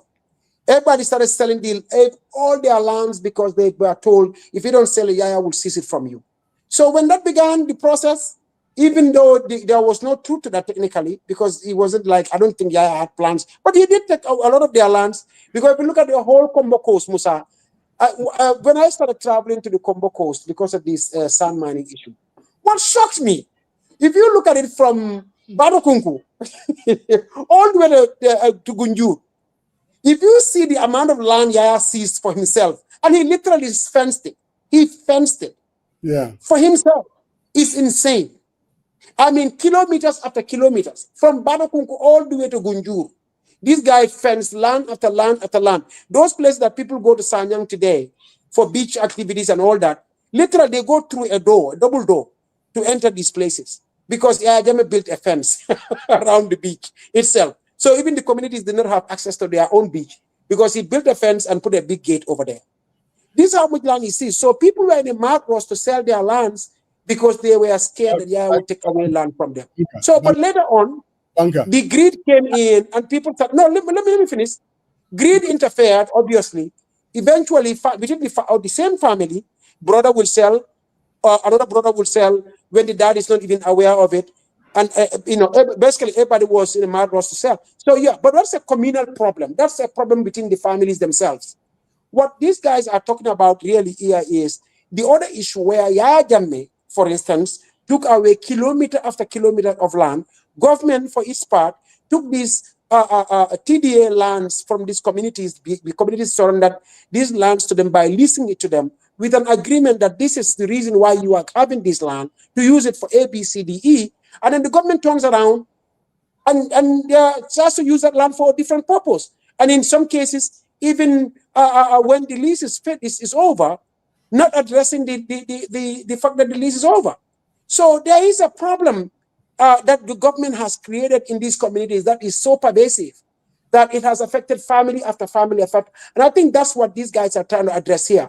Right. To really, like as they rightly mentioned, conflate that with some guy taking his communal land and selling it. That's on them. That's their problem. Yeah, but if you bring that to justify this other one here, it doesn't work that way. I mean, you cannot use that as justification. But Banka, the difference between you guys, your forefathers, the way they were doing it, and what you guys are doing now, the difference is this. Your forefathers, like you said, the demand wasn't there. There was no market value. Piece of land. That's the way it was done at that time. I mean, you're talking about totally different times now. People understand the value of those lands. That's why they're not just relying on colonels. And this idea, Kombonkas really started selling it just be Jamenyui. That's not really true. No, and I will tell you this, Musa. The selling we are talking about here, we are discussing here today, that happened. No, let me finish. That only happened after when Jammeh seized the lands. That only happened then. Before that, I can tell you, I was there when somebody bought land for. Listen to me. In Combo, in those days, the way you buy land is very, very cheap because they were not giving it to you as a means to sell it. That's why people were using colonels sometimes, because this is, again, a legal issue. What they want to make sure was, tomorrow when their kids grow up, they cannot come and reclaim that land. That's why they demand this colonel in return. Because in those days, those communities also, what they want to grow, they want more people in their communities. So when you come, they give you a wife, they give you land for you to stay. They want more people to join them. That's why even Dave is saying, it's not just limited. In all communities, that's how it's been done. People don't know neka gan, Thank you. So I'm glad you recognize that. Yeah. I mean, I do, but I'm just saying this is not about Mbonkas. In the Gambia now, if you want a piece of land, them fill application through lands, you'll be there for the next 25 years. That's just not how it works. You go out there and then you find the sellers and you are a buyer. That's how land is acquired in the Gambia. Whether you are a Kombonka, you are from Nyani, or wherever you come. But Musa, when? I'm sorry? When did that start? No, I'm just saying, going all the way. No, I'm trying to tell you, when you bought your land, this was way after Yaya Jammeh seized lands from Kombonkas. What? I went Musa in the 90s. This was before Jammeh. Okay. And they were if you wanted a piece of land at that time, it was Kerseri, Kololi, Kotu. Those were the hot places. I'm just telling you. Musa, I can tell you this. I was in the Gambia. Look, Musa, when you returned back to the Gambia, I was in the Gambia. Fala Dekon. It's not like I'm not aware. Man, man, Burfoot. What I'm trying to tell you is this, that 90% of lands that were acquired in those days by anybody, they paid next to nothing for it, or guru rek la nyo indi. Because the people that were given these lands were not doing it for financial reason. They were literally doing it out of the goodness of their heart. It was mainly like that. Because I'm telling you this. Suma Bena Koto, maybe he's been watching this. Tranquil. He bought land there for next to nothing. In those days, Alcalo of Tranquil Moko Hojai. This was back in 1989 or 88 or 90. This was before Jammeh. But it just did Gambia just right before I left. We were talking about Manoko Safide, Manoko when you can you believe in those days, the Alcalo, because the Alcalo wasn't necessarily selling it because it was a finance, it didn't see it as a financial transaction. What those communities were doing was they wanted people to come in and join them and be part of their communities. That's why they were giving these lands. In fact, sometimes they just ask for guru. There is this Mr. Coker, though. He raised an issue, and I think maybe both the two experts, Omar and Ansari, and you can definitely jump in, that they want us to guide the conversation. So you guys can come up with solutions now. And then, I mean, he calls it venting or whatever. I don't think you guys are venting per se. And even some of your responses, I could glean out solutions. See, I mean, Omar kept talking about land use. And we maybe respond to what this guy is saying. We have a land problem. I mean, what's done is done, and it cannot be undone. You guys, you have your case with TAF. I understand it's been in the courts for the past 10 years. Whatever is going to happen, the courts are going to decide that, right? That's what it's really going to come down to. No. Musa, I have a question, though. I was listening to Omar, and he mentioned something that kind of caught my imagination. Particularly, he says food doesn't have a market. And I know in the land allocation, especially when physical planning went out to Salaji and demolished some of the areas, they claim that some of those areas were reserved for public purposes, and people went in there and erect buildings on it, which I think it doesn't hold water at all. But how did that happen, though? Because I think for many years, areas like that are clearly marked for future purposes, and people cannot allocate those land for personal usage. Now, I'm a little confused as to if you could guide us or explain that why Burfoot doesn't have a community market as a village with all the land ownership. What happened?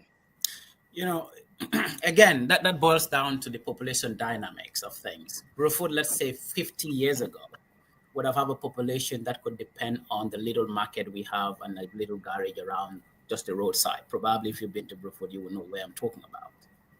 50 years later, the population of Burfoot would have increased exponentially. And this land will not be able to serve the same purpose going forward. Now, what are the reserves lands that exist in Burfoot? They are forest ecologies. Now, first, there is a forest ecology just right behind, the current market somewhere around. And there is another on the way to Tanye. Now, these are the reserve lands, as far as I know, that are communal lands now. Now, you said the ownership regimes were basically different Kabilos owning different things. And previous Alcalos, I know, some time back, some used to allocate lands to, okay, you know what, this is my Kabilo land, or this is my land, let the community use it. Land never belonged to the community entirely. It belongs to Kabilos, and these Kabilos form the community. So it's the leadership of the community that would, out of its own generosity, would say, you know what, Sarian, come, I give you this 20 by 20, stay there with your family.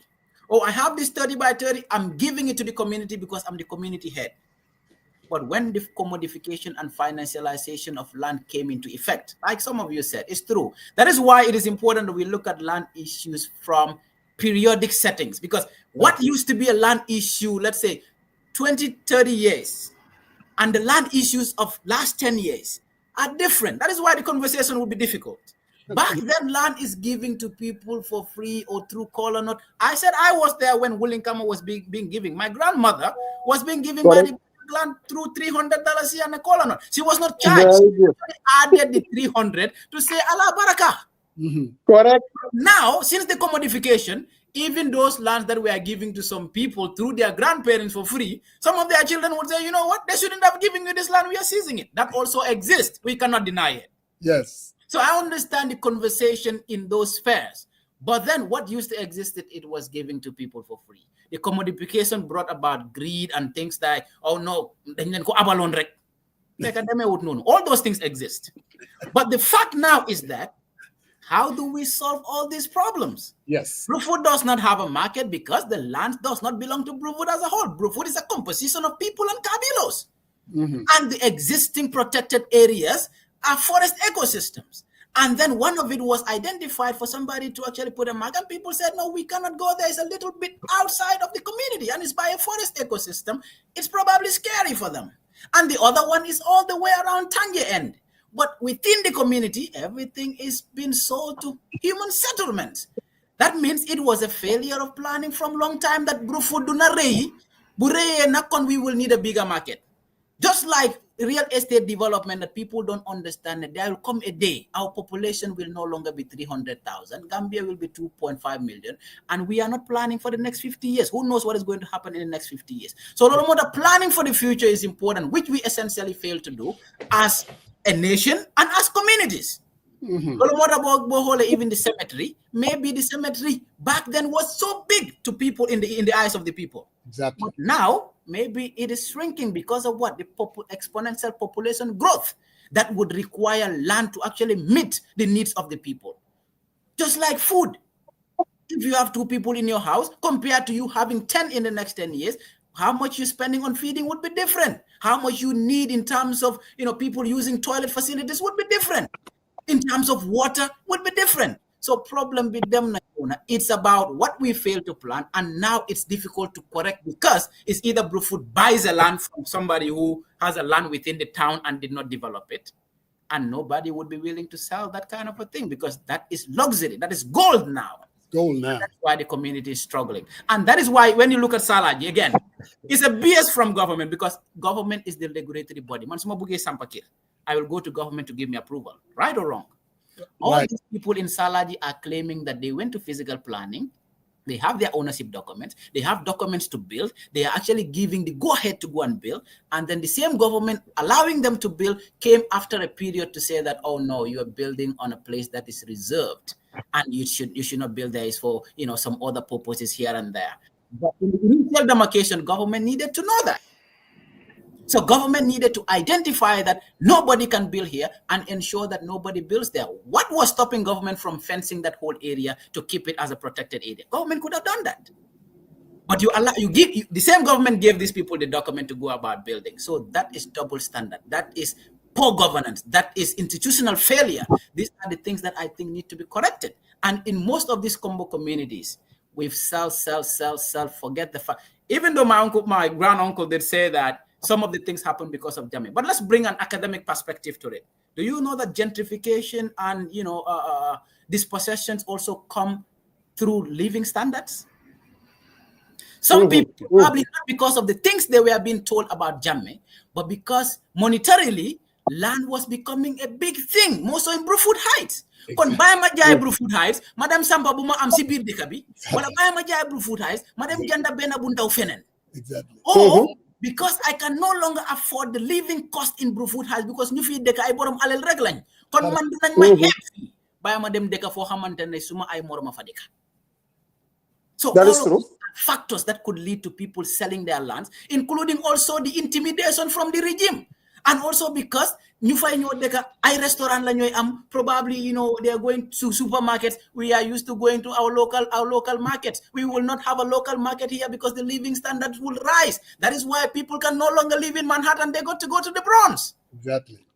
So the problem we all have. All right, Omar. I think we kind of telegraph a solution here. But my follow-up question to you is, and going back to what your grandfather said, Mr. Mani, some of these lands exchange for some SUVs, Pajeros, and stuff like that. Not per se just colonized. I mean, I've seen that and say, oh, I have a land, I wanted to get dispose of it. But Exactly. also the monetary value that you were saying. Some people sell their land, went to buy another land in a different area, use that funds to build a settlement or a house that is conducive to their living conditions. I totally agree.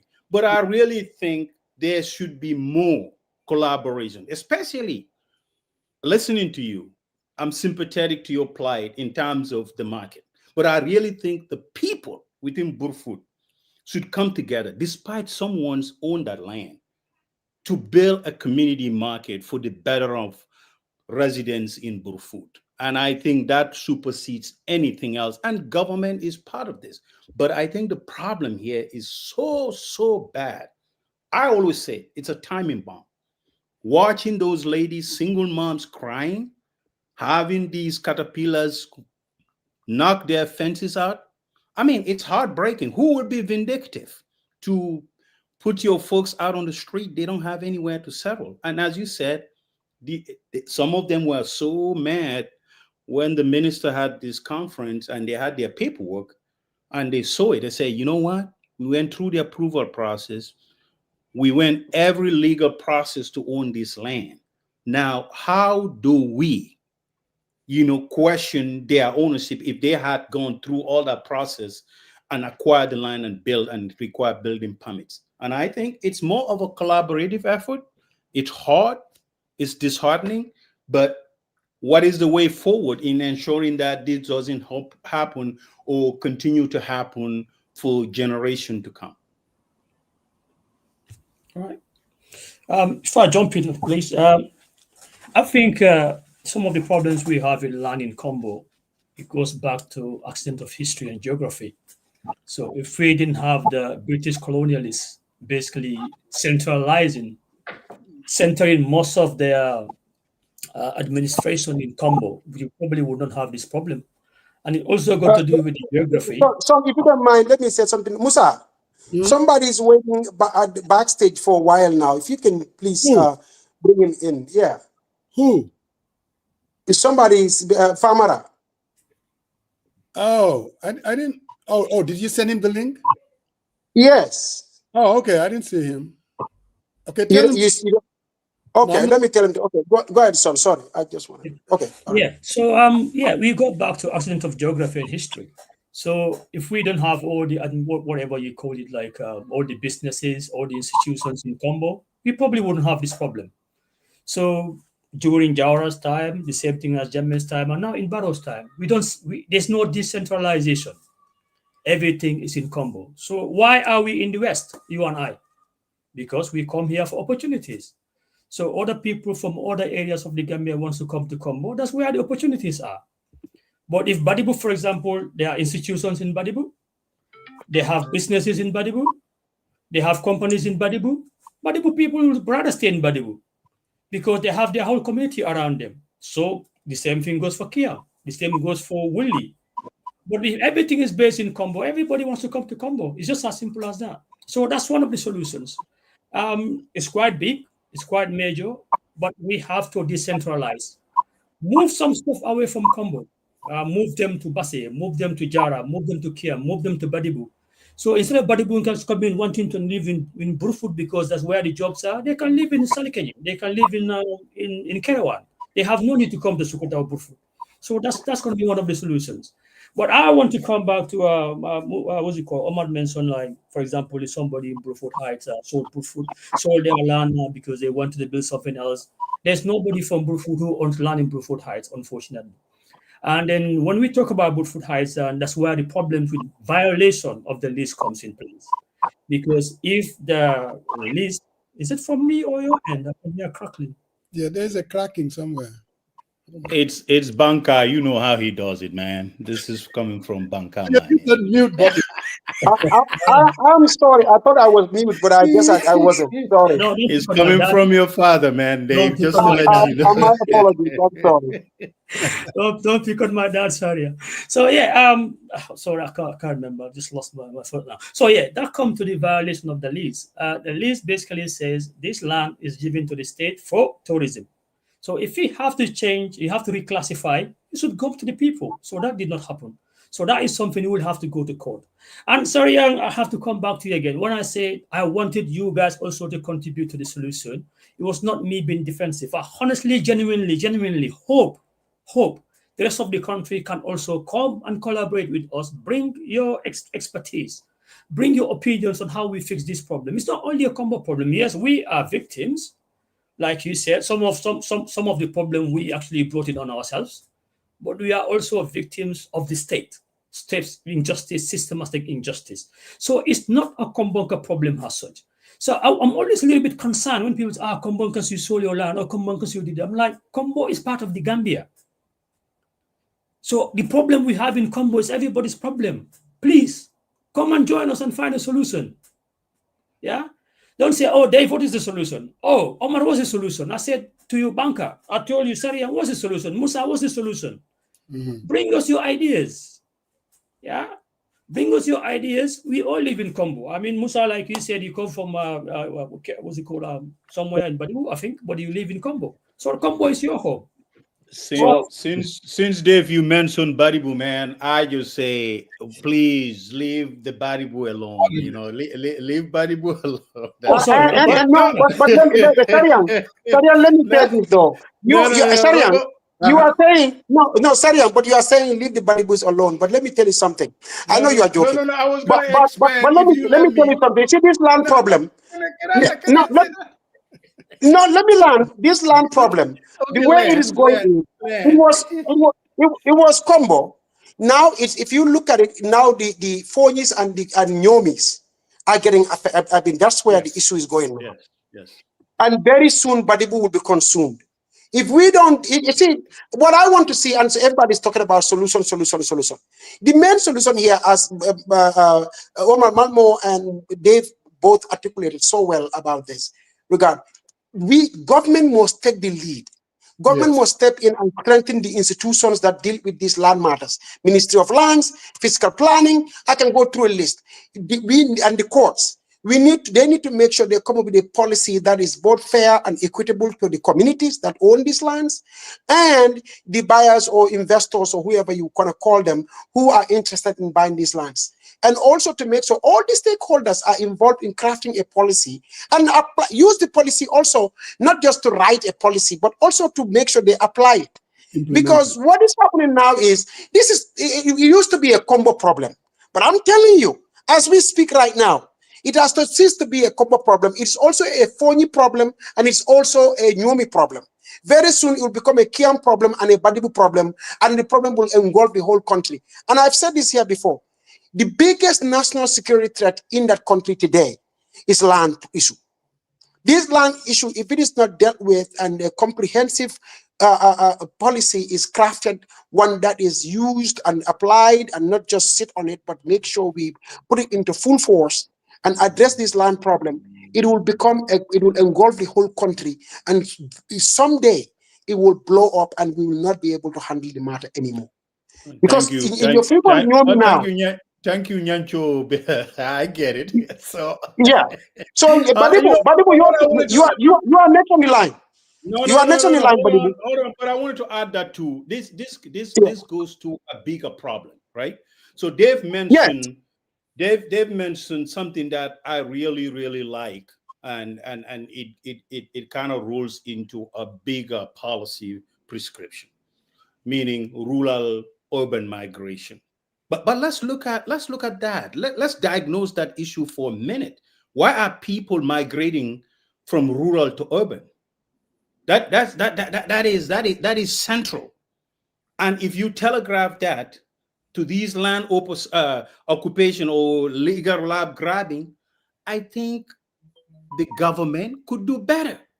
If you provide amenities that are in the rural urban Gambia to the rural Gambia, why would they migrate? I mean, if there are areas that they could develop for folks to stick around. So it's a bigger problem. There is an, environmental justice issue, inequity justice issue, in economic justice issue. So you can divert this into a lot of different angles, and hopefully the community, and it's for me, I don't term this as a Combo issue. This is a Gambian issue, because you know why? When I saw a woman who complained about the brother sending money to her, or the lady whose sister passed away, she sell ice at the round table, and through that she was able to collect those funds and build her home, and the home got demolished. And someone says, my boy had a heart attack or passed away. That I takes that as my own sister, though. It doesn't have to do on the human side, empathy. So that's nothing that this is a Combo issue. I want to make sure I set that record. And you know what? For the record too, I live in Burfoot.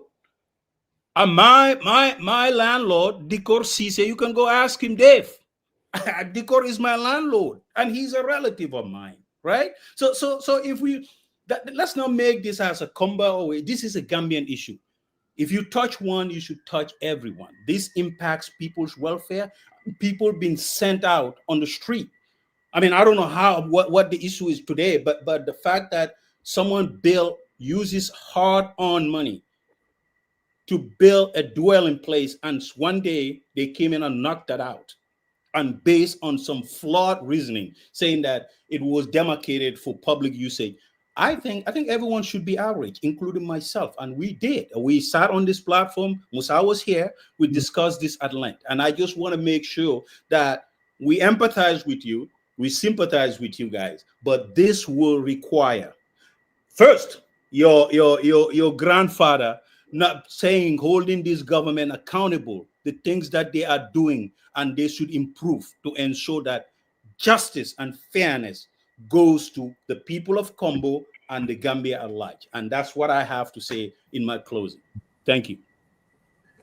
Well, if I can jump in again, sorry, because obviously we have a nation state, a country, if you want to call it that. It has laws. And some of those laws, I think we need to revisit them.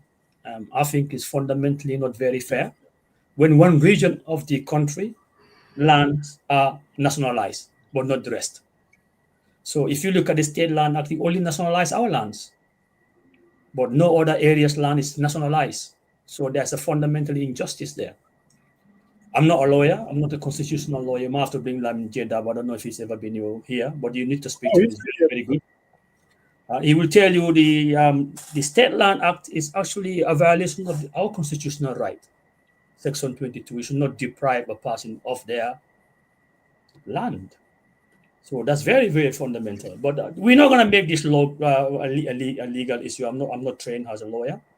And we try to have a conversation. I try not to be defensive at all. So I try to be very, very rational when I have this conversation. But you always have people say, oh, but Kombonga's this, but Kombonga's this. I'm like, this is not a Kombonga problem. This is a Gambian problem. This is not a Kombonga problem. Yes, Kombongas lost their land. Yes, our people, the food specifically have been, we've been victimized a lot. I mean, there's nowhere in Gambia that's been bigger victim as Burfoot. The amount of land the state is taking from us is huge.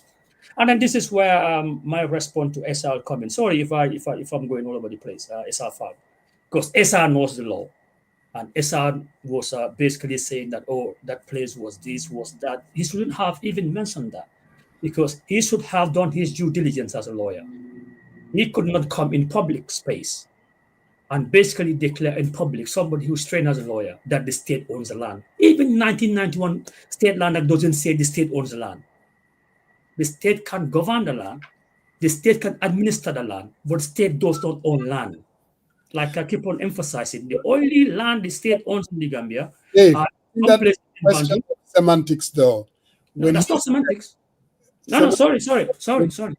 Go and read 1991 State Land Act. Sorry, Musa, one second, please. Go and read 1991 State Land Act. Please tell me why it says the state owns the land. It's nowhere in there. No. Because there is something that you said, that Mhm. there is something very unfair. Yeah. It's only the combo that where the state basically, Yeah. and not Declare their land. the country, whether they own it or not, but they're administering it. They can Yes. say they can give it to banker, they can give it to anybody, right? Yeah. And so when Esa said, Mhm. let's say for instance, he applied to the TDA, that's the normal procedure. Mhm. I'm not trying to defend him here. Oh, no. And a required 5% was asked of him. He paid $125,000 according to him, and that a land within the TDA would be given to him. Now I understand whether according to Omar, that's a conserved reserved land that shouldn't have been given to him. But outside of that, I think there's nothing wrong with him saying that it was actually the state that owns it or the state that administers it gave it to him based on the process that was in that. Okay. Let's be very specific here. His argument was that the state owned the land. So I'm very specific here. He made a specific statement. I'm making a specific counter statement that's actually not right, and he should know that as a trained lawyer. That if I give you a lease doesn't confer ownership on you. It gives you usage, but not ownership. I give you a lease like I give the state the lease. Our people give the state the lease. The state can sublease, but that does not confer ownership. We have not sold our ownership to you. We still own the land. So that's very fundamental as somebody who's a trained lawyer. So that was my specific point. All his other arguments, it was not this. Musa is a land grabber. Musa is a land grabber, so he was not willing to listen to anything you are saying here. No, but I to an extent I want to get Musa's point. If it is a forest ecology, that's understandable. But if it is TDA, these people have been building hotels on the TDA. So if you build a hotel, do you mean you're going to give it back to the community? Exactly. No. My whole point is that it's not me saying SR took part of the forest. It's the research that was done by, or an investigation done by, and I actually had to contribute to that, but I never even knew that it was about some people allocated land. It was about the environmental impact this might have. Again, if TDA told SR that TDA belongs to the state and you can buy it, I don't see any problem with him doing that. Okay, one second, Omar. As a lawyer, a layman probably would not know, cannot distinguish between a lease and ownership. A trained lawyer who's represented Gambia internationally, or whatever he did internationally, he was an international lawyer. That's very fundamental. There is a huge difference between ownership and lease. That's why they give you lease and they give you ownership. But again, they took these lands and shared it among ministers. Yeah. Hold on. I think Dave, you're very unfair to ESA in this regard. This is not about ESA. Where government, but we're talking about him though. If he followed the process though, if you he didn't. Did you watch his interview? He said he didn't even know. Stop it. He did not follow the process. what did he do? One second. What process didn't he follow? Just tell us. They just told you the due diligence. When you are buying land, it's a very simple process. If I want to buy land from you, Tarian, if I want to buy land from you by law, it's not a private transaction. It was through the government. No. Listen to me. If I want to, okay, go ahead. I try to explain to you. Sorry. Tell me. Go ahead. I'm listening. Sorry, one second, Musa. One second, Musa. Give me 1 second, please. Give me 1 second. I want to give you 5 seconds. No. Give me 1 second. Your answer. Give me 1 second, please. Yeah. A government, a state enterprise, or a government administration is still just an entity. It's very important. Just because the state gave you land, the state doesn't have superpowers. The state is an entity. Still, you have contract between two parties. The lease is between two parties. The state can sublease. The state does not own the land. Read the TDA lease, please. I think you are diving into semantics, really. But again, no, that's not semantics. It's law. That is law. It's not semantics. No. It is law. Musa, this is basic English. Lease and ownership, they're not the same. Because right now, I lease a house here outside Atlanta. I mean, as far as I'm concerned, I own it. I'm paying it. Musa, you don't own it. That house in Atlanta, Believe me, any day you stop paying, any day you stop making payment on it, that's the day you're going to realize you don't own it. But that day, you will know who really owns it. I think this is sometimes Don't pay up. Don't even pay the monthly mortgage for even 2-3 months and see. That day you will know. You will find out. I think. Sorry, 1 second. I think sometimes we have these conflations. We conflate issues. You own the land in Atlanta is through lease. Can you actually just read the state? Can you read the lease in the Gambia? It might be completely different to the lease you have in Atlanta. You might be surprised. Yeah. So just don't think that there's a lease in Atlanta, it translates to the lease in the Gambia. They're not disabled. Read the small print in the lease. Was government intending to lease or sublease, like you said, could do that? The government intending to sublease to ESA. If they were intending to sublease to ESA for a period, for ESA to do business, I don't fault ESA a lot. I fault the people who said this is TDA and they want to do business with people. Yeah. But again, I fault him in one way, because as a lawyer, he should have known better to say that I gave money without even seeing the land. That I have a problem with. But I don't think his process was faulty. I did not see him do anything wrong, because it's the state that said, come to us, we have land to give you. But again, one thing I wanted to add is, like, we are not, I don't really kind of commonize land problems. No. Probably we are not very much au fait with land issues in the Gambia. I've done extensive academic research on land issues in the Gambia. And I've worked with, ActionAid and other institutions to build capacity on land issues in the Gambia. There are more complex and complicated land issues in, Kudang, where you have different communities within that were actually, within Kudang areas and all that. You go to Sambang, they have Sambang, Fulla Sambang, Mandinka, because it does not involve the state or state capture, if I would say it, but it involves communities that, they are at loggerhead over land use and ownership. So already it's not that it is coming, it is already existing. Correct. And this is a threat to our national security. Already you've seen border communities between Gambia and Senegal. Just last week, a military guy was trying to, deflate the tensions.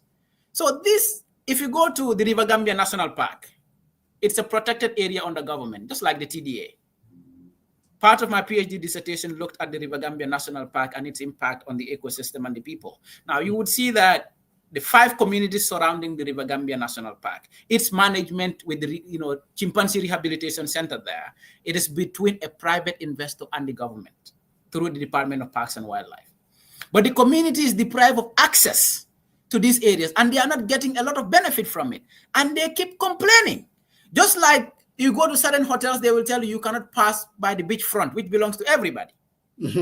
So, but that tells you that these problems are not unique to Combo. They are going elsewhere, not only because the state is involved in Combo, the state is involved elsewhere, just like the River Gambia National Park, just like the Nyomi National Park, just like, you go to another park that the Minister of Environment had to be reserved to allow people to settle in some parts of the land there.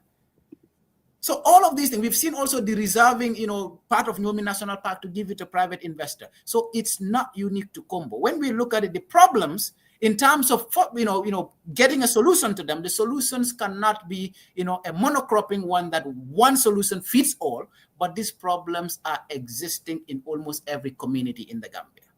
Again, you look at it in Combo South. I grew up in the fringes of Kunkujang Mariaman because I had to go to the missionary school. Imagine there are people that will come to our school area to claim that their grandparents gave those places to Father Sharp. Look, let's be honest to our people. Your great-grandfather gave this place to Father John Jack Sharp to build a school, a missionary, whatever. And then, do you know that the bigger problem we have in the Gambia is the Sirif division that will give papers and documents to people to go and evict people who live in certain neighborhoods for the last 60 years, most of the Manjago communities. I've seen this. I've seen notices giving to people who would have lived in this community 60, 70 years probably. But because one person claimed that, it was my great-grandfather that gave it to you, he only gave you to actually use it, he did not sell it to you. These are individual problems. But when the state is involved, this is where Bruford has a problem. Yeah. But also our people are not, let's say, all victims are not really perpetrators. Exactly. This is my point. The fact is that we also have people whom that your great-grandfather would have received color note from some people, but because land has become a luxury, you want to go and seize the land from people that live there for 30 years or probably 50 years. This Gunjur Berending coming down to, the Sanyang ends and all of that. We've seen Jambur and some other people. But Look at the Sirif division, who were selling Jammeh's cattle for probably giveaway prices. It's the same people. It's not that the institutions don't exist in the Gambia. It's the honesty and the integrity in the personnel. Like Banka said, this educated elite and this elitism that exists in our country. Until we have honest people. Absolutely. In one way or another, you can create these institutions, but at the end of the day, who are going to work there? They don't work in the blind. It's the human capital that work in these institutions. And if you don't have conscious, honest people who would come and say, "Baya ma jox la ben land yo nga defaral ma suma kayit yi man ma mom ten wi yow am nga ci dara." You know, I love the young man, Omar, man. So I get it. You break it down. I love it. But Omar, here's the question, though. I have one question. Banka is here. Dave is here. Dave, there was this question that, and I wanted to share your understanding in a land. If a land, the government, if you have a land and the land is not leased, or if the land is leased, either or, and the government, you know, we know eminent domain, they exercise it here, even in the United States. So the government expressed interest in acquiring the land. If the land is not leased, can the individual be compensated, or only if the land is leased? And this has nothing to do with you got a combo Brufut land, but it's a question that I wanted to ask for my own awareness and the viewers. State land. Yeah, I think that's a legal question. It's only, you want me to answer that, because that's more of a legal question. Yeah, go on that. But you're the legal guy in works, product of UTG. So help us out, please. Let me tell you. Okay, the title to land is what Dave was referring to. Who has ownership of the land? Now, the title to land, that is the owner's. I mean, basically, that belongs to the owner. Now, the way the title works is this: that, and these terms, lease, this, that, and the other. You have to understand, they all have their legal ramifications. So just because somebody doesn't have, let me put it this way. You, Sarian, could even have title to a land. You could literally go to fiscal planning and go through the whole process, have title to a land, right?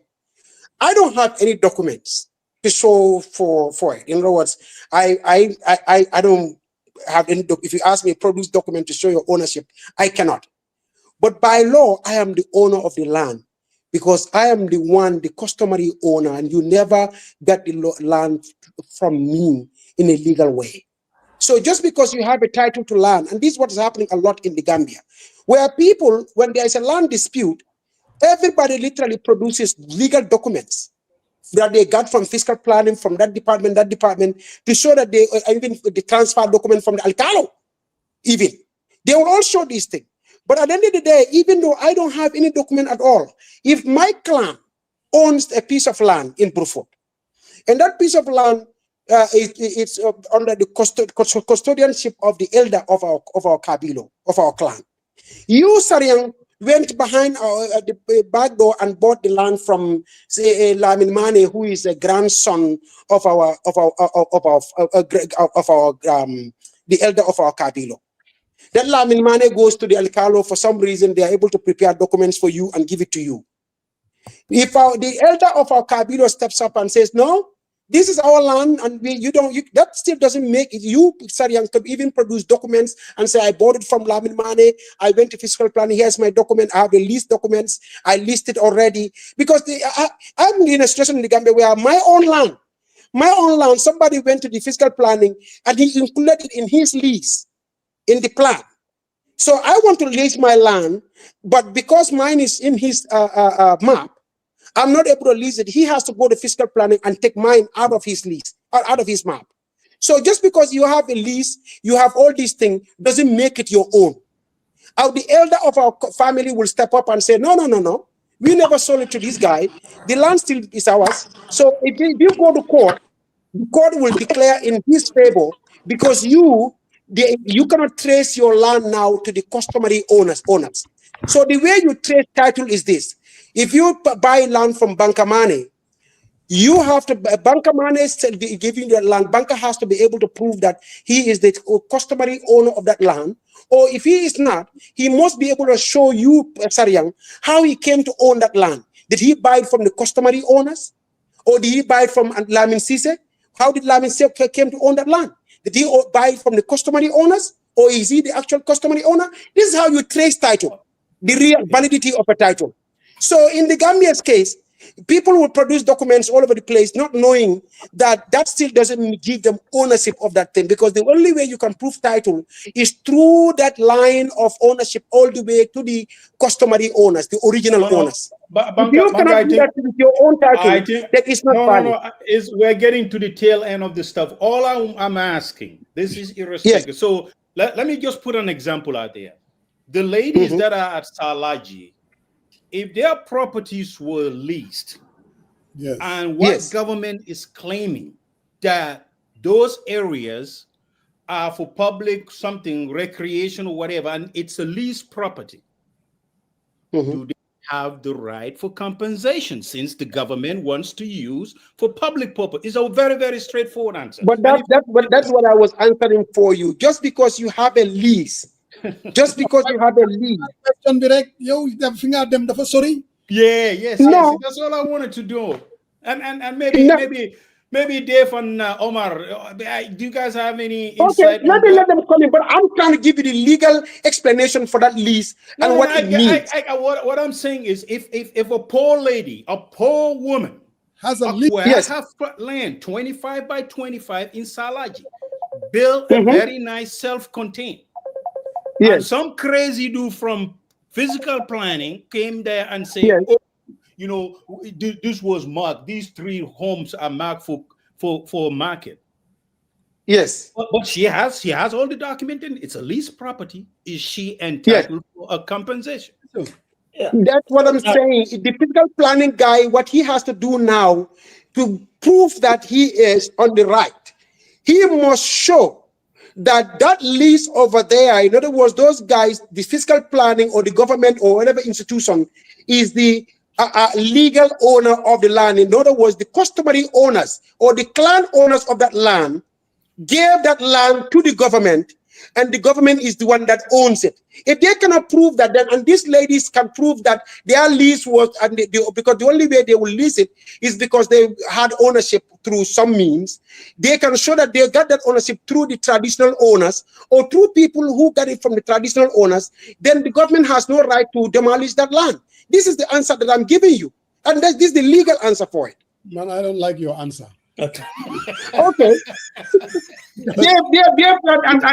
Dave and Malmo, you guys go ahead. Help him out. Malmo and Dave, you can talk about it. I mean, it is. I just no, it's okay. Dave and Malmo, go ahead. No, I second that motion. By the way, Musa, that I don't like the prospective lawyer's answer either. Okay. So I want to agree that yes, if you have the lease, you should be able to, ask for a compensation. But again, let me tell you another thing that is happening within these lease styles that are happening. It's still the same humans who are in these sectors.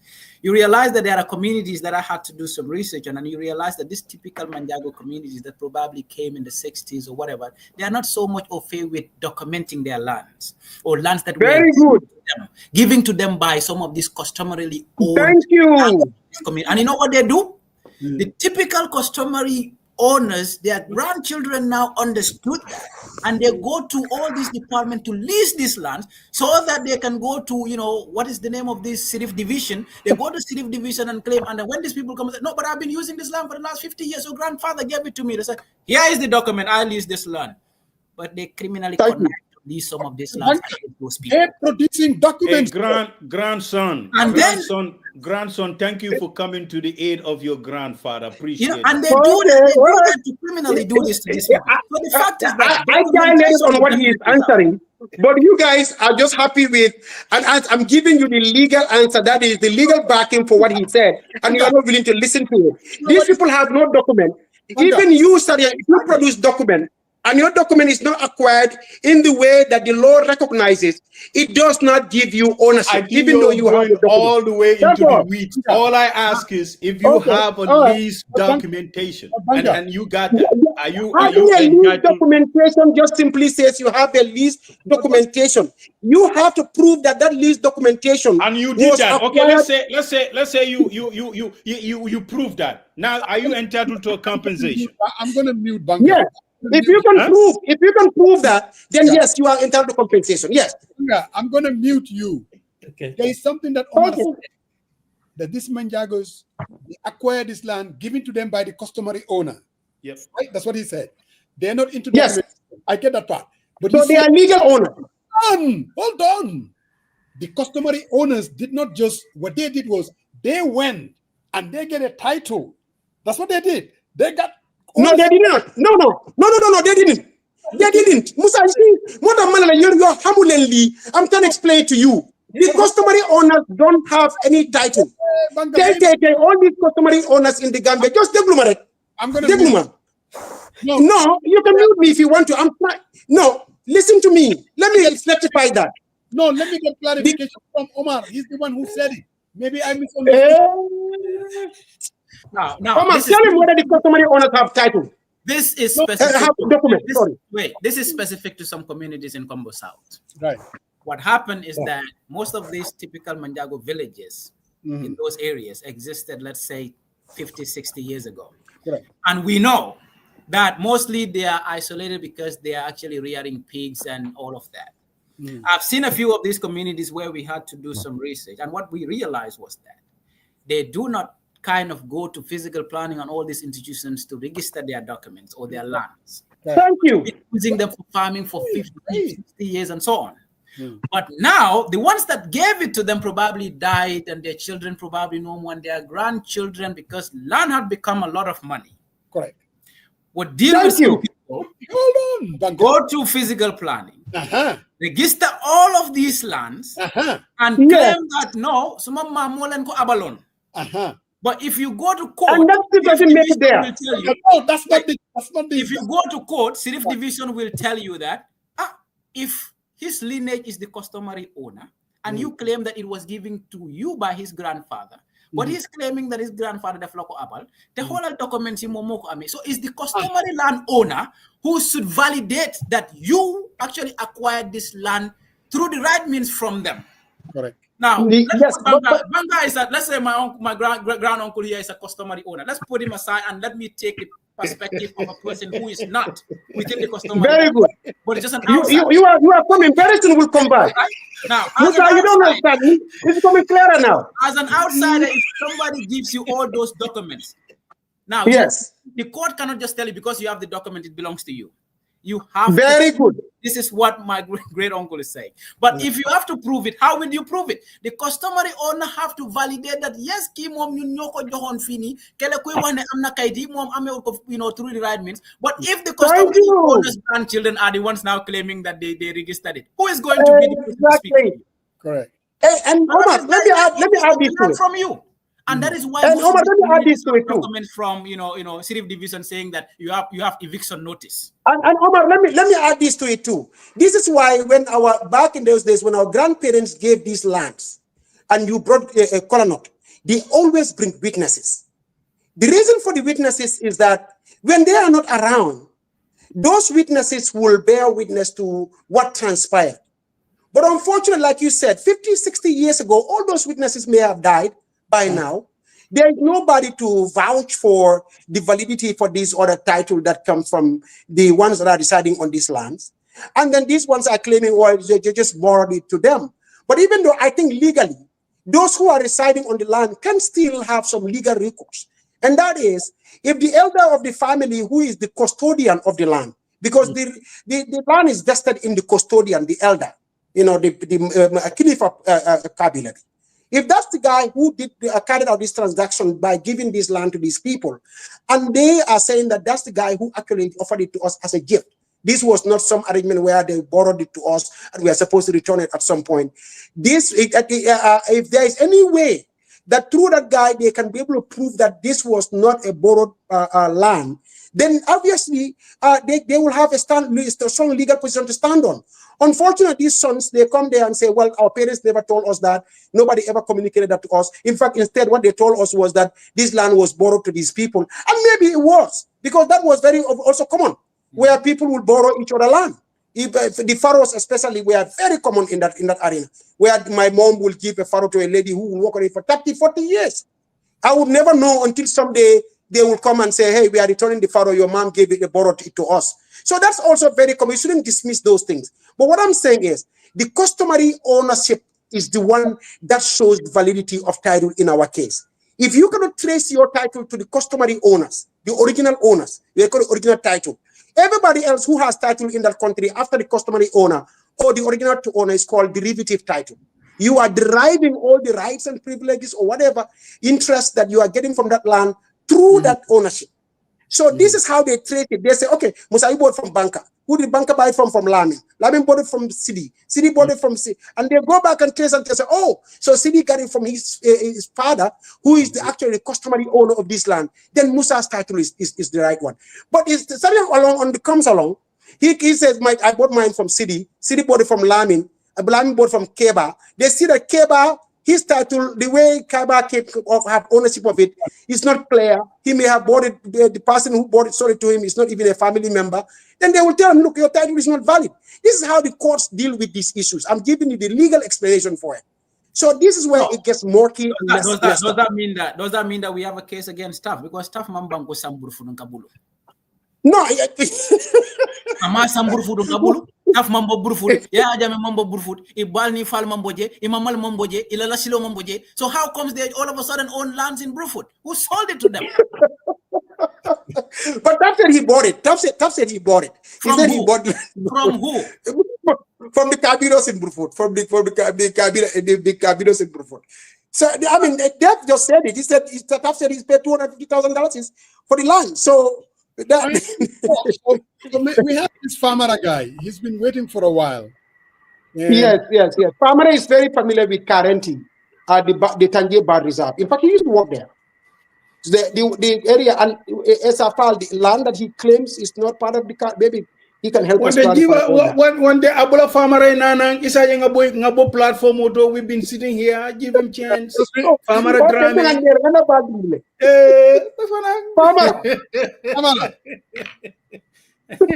Sorry guys, I'm at work right now. I'm wearing my uniform, so if you don't mind, I can talk without being on camera. Is that okay? No, you're good. However you're comfortable with. Okay, cool. Yeah, I was supposed to be here at the beginning of the show, but I was still busy at work, so I could not come in. So right. I want to thank Dr. Omar Malmo and Lamin Diev Mane, for coming, and I think they handled the discussion very well. And of course, Banker's contribution was very, very good. So I wanted to come to the area of the tourism development area, particularly the area that was allocated to Issa Fall recently as whatever business he wants to put up there. And then I had a discussion with his colleagues on a different platform. And then one time, I was able to talk to Issa because he listened to what I said, and he said he agreed with me with most of the things that I've said. And then he came and said he had one area that he had disagreement with, that the area that they allocated to him was in the bird reserve. And I did confirm to him it is in the bird reserve, because that's where I worked since the park was established in 1993, and in 94 we got hired to work over there. And then so we participated in the boundary demarcation, the entire area, with physical planning and Department of Lands and Survey. And I told Issa that particular area is in the bird reserve. Absolutely, no doubt about that. Of course, Issa has followed the procedures, and because I used to work for the Gambia government in the past for 20 years or so. And then I had the opportunity to also represent my institution in the TDA Lands Allocation Committee. And then Issa followed exactly what he's supposed to follow to get the land allocated to him. And I think here the problem is the GT board. The GT board has no right to allocate a land in that bird reserve in the first place, because the area is gazetted as a protected area. Of course, in 2012, that particular area was degazetted by the then Minister of Environment, Fatou Gueye, because Yahya Jammeh was interested in bringing some Spanish investors, to build whatever investment they want to do over there. So Fatou Gueye, through his powers as Environment Minister, was able to degazette the area, take off its protection status. And that is when Yahya Jammeh gave part of that to Laurent Gbagbo's wife. So this is why the particular area also was highlighted in Jammeh Commission's report, that it was one of those areas on the Jammeh's name in the Gambia. So this is what it is. So what ISA was trying to justify was that Department of Parks and Wildlife in 1995 was trying to include his area in the protection area, but he could not produce, or I did not see the justification of that. Well, what I know is probably Department of Parks and Wildlife, after Janet Commission's recommendation that this entire area should come back to protection. So I think Wildlife started that process of informing the Justice Ministry that the area that was allocated to Jammeh under this Janet Commission report needs to come back as a bird reserve. But the entire area, because the area starts from Sedimentary, just at the cliff of the cliff there, coming down to the road up to Ghana Town, and it follow all the way down to the lagoons in Kofoyong, if you're familiar with those familiar in that area, and it went down to the Tangier Bridge. So the entire ecosystem, the entire land, the boundary is within Brufut. And with the Brufut also, we found in trouble why they naming the area as Tangier, which was fundamentally wrong. And because simply there's some group of ornithologists from the UK that call themselves Tangier birders. They were using that area for bird watching. And in fact, they are the one that recommended that area to Department of Parks and Wildlife to be protected. So they give a wrong name to the area, but also the area is entirely within the Brufut area. And I think the people of Brufut, we have started that process because it needs to be changed at a national level. And if you look at the powers within the Ministry of Environment, when you are establishing a protected area, you need to have that protected area settlement committee. Those are the people that are responsible for consultation and all that assessment that needs to be done before an area becomes a protected area. And of course, if you take it out also from the protection status, you will have to follow the same procedure. So that's what I made to Isha, and I also want to make that clear because we have not had any official statement from the government or Minister of Environment since Isa made that revelation on the various platforms. So we have not had any reaction. And at the community level too, we had also had a plan to come out and just to, make some clarification in terms of the allocation of the area. Now, coming to the TDA, and Dave Mane mentioned it. I mean, lease agreement and an ownership is quite different. And then this particular area that GT board usually give to investors are lease property. And this is between the people of Combo and the government of the Gambia. And this was done in 1970 for 50 years, which expired in 2020. And now the government is saying that lease has been renewed, but there is no record of it in the government system. So this means technically, government is still, or GT board is still allocating tourism development area in the Combo North and Combo South without having the updated lease agreement. Because the three people who signed the lease agreement in 1970 was our Alcalo Burfut Pa Khalifa Sano, and you have Ibrahim Cham and Fansu Bojan. These are the three people that represented Combo North on that lease agreement. And government was supposed to pay £3 per year as a rental fee. I'm not sure who they paid that to. And those gentlemen are no longer alive. If the lease agreement was updated, was renewed, who signed the new one? There is no record of it. So technically, GT board has no mandate, to be issued line for investment in this tourism development area. So that's what I want to make a clarification on with regards to the ongoing between Parks and Wildlife, GT board, and ISA FAL. And of course, ISA has also seen the land. He saw the land. He went there. In fact, he met the community of Burfut. In fact, they told him that already the land was a bird reserve. And it's next to Sedimentary, which is one of our cultural significant areas. So allowing those investment close to Sedimentary, they are encouraging into the land. This means in the future, if we want to build or listed Sedimentary as a World Heritage Site, we will not get any space for any museum to learn about the history of the area, the culture of the area, and the significance of that area. We will not have even space for that. So these are the same area Isafal and the two other gentlemen, Wage and the other investor, they were allocated. They are all right there.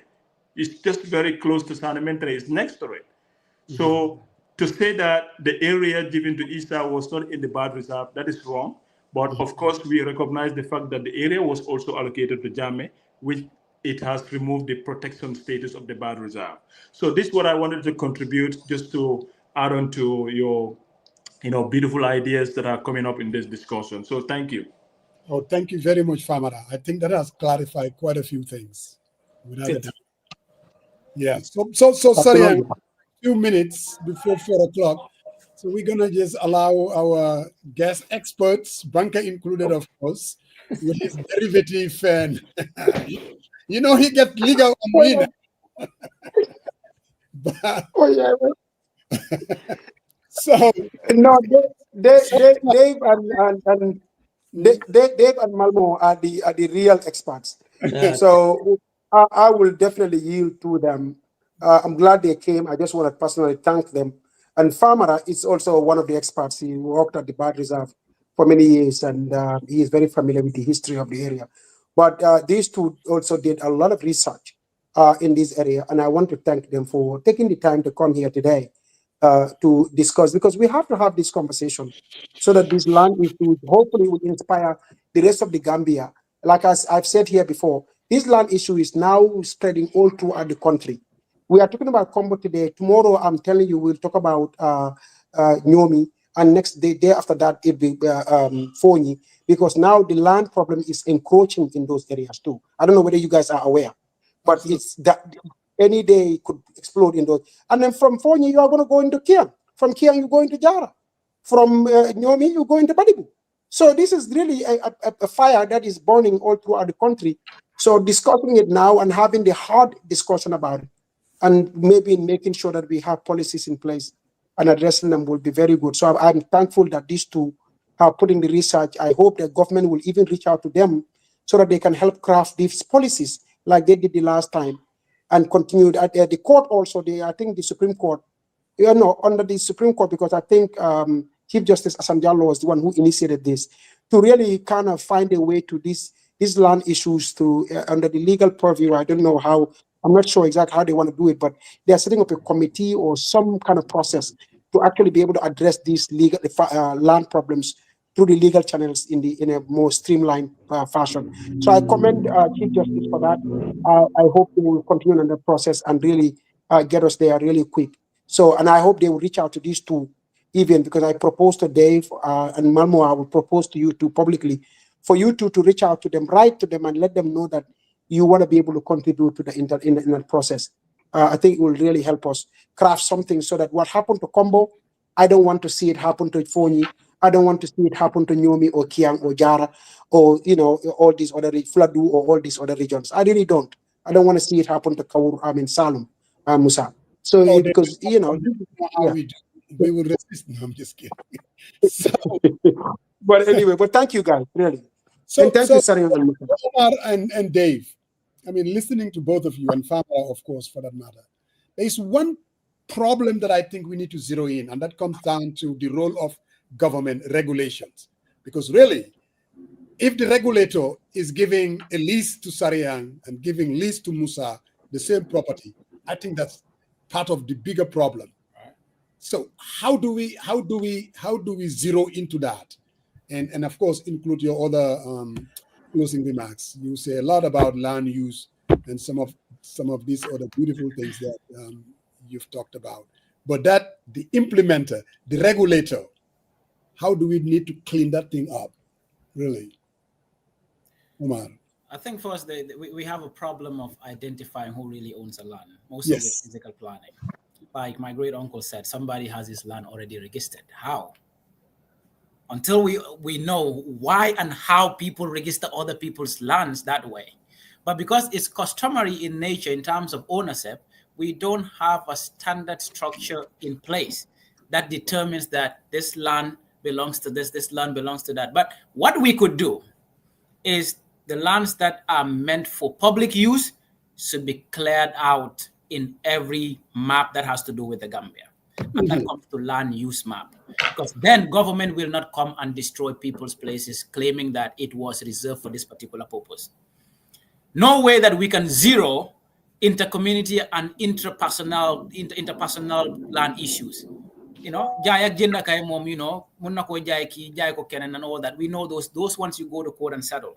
But where government is involved, government need to ensure that there is a clear map that indicates that this land is meant for this, that land is meant for that. Anybody who comes claiming that this land belongs to me, the map would have already signaled that no, this is meant for this particular purpose.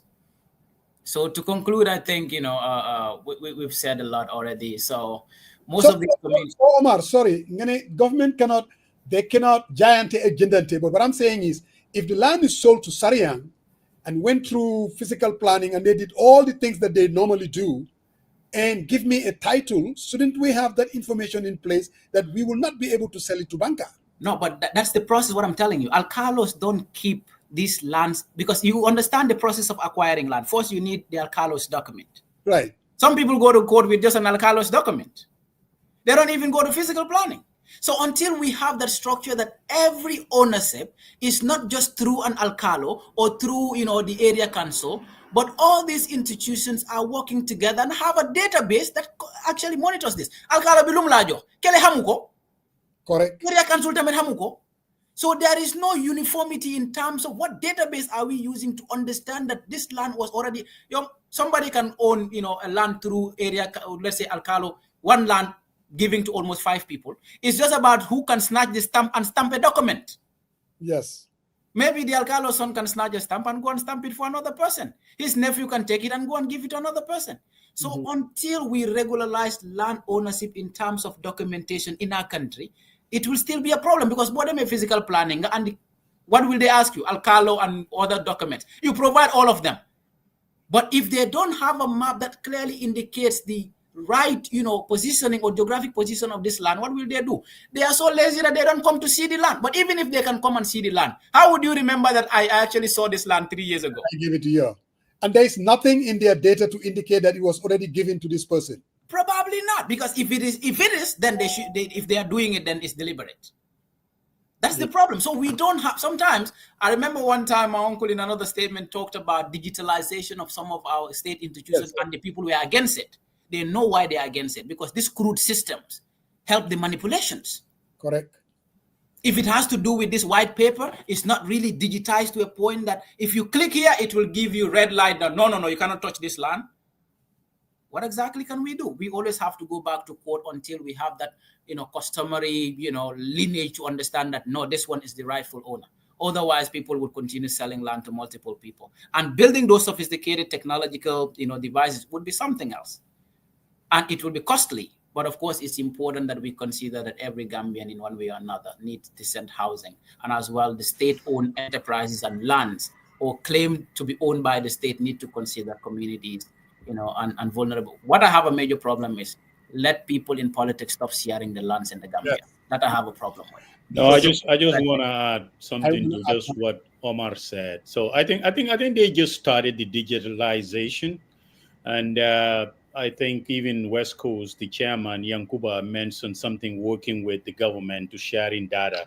And I think that's where he's driving most of his revenue from, digitalization and having to go after people to pay their taxes and stuff. So it's in progress. It's not perfect, but I think they just started it because I heard that. Which is good, except that UDP, NPP sometimes will be a loggerhead, and it's not to our interest. Let them just ensure that work for the common interest of everybody.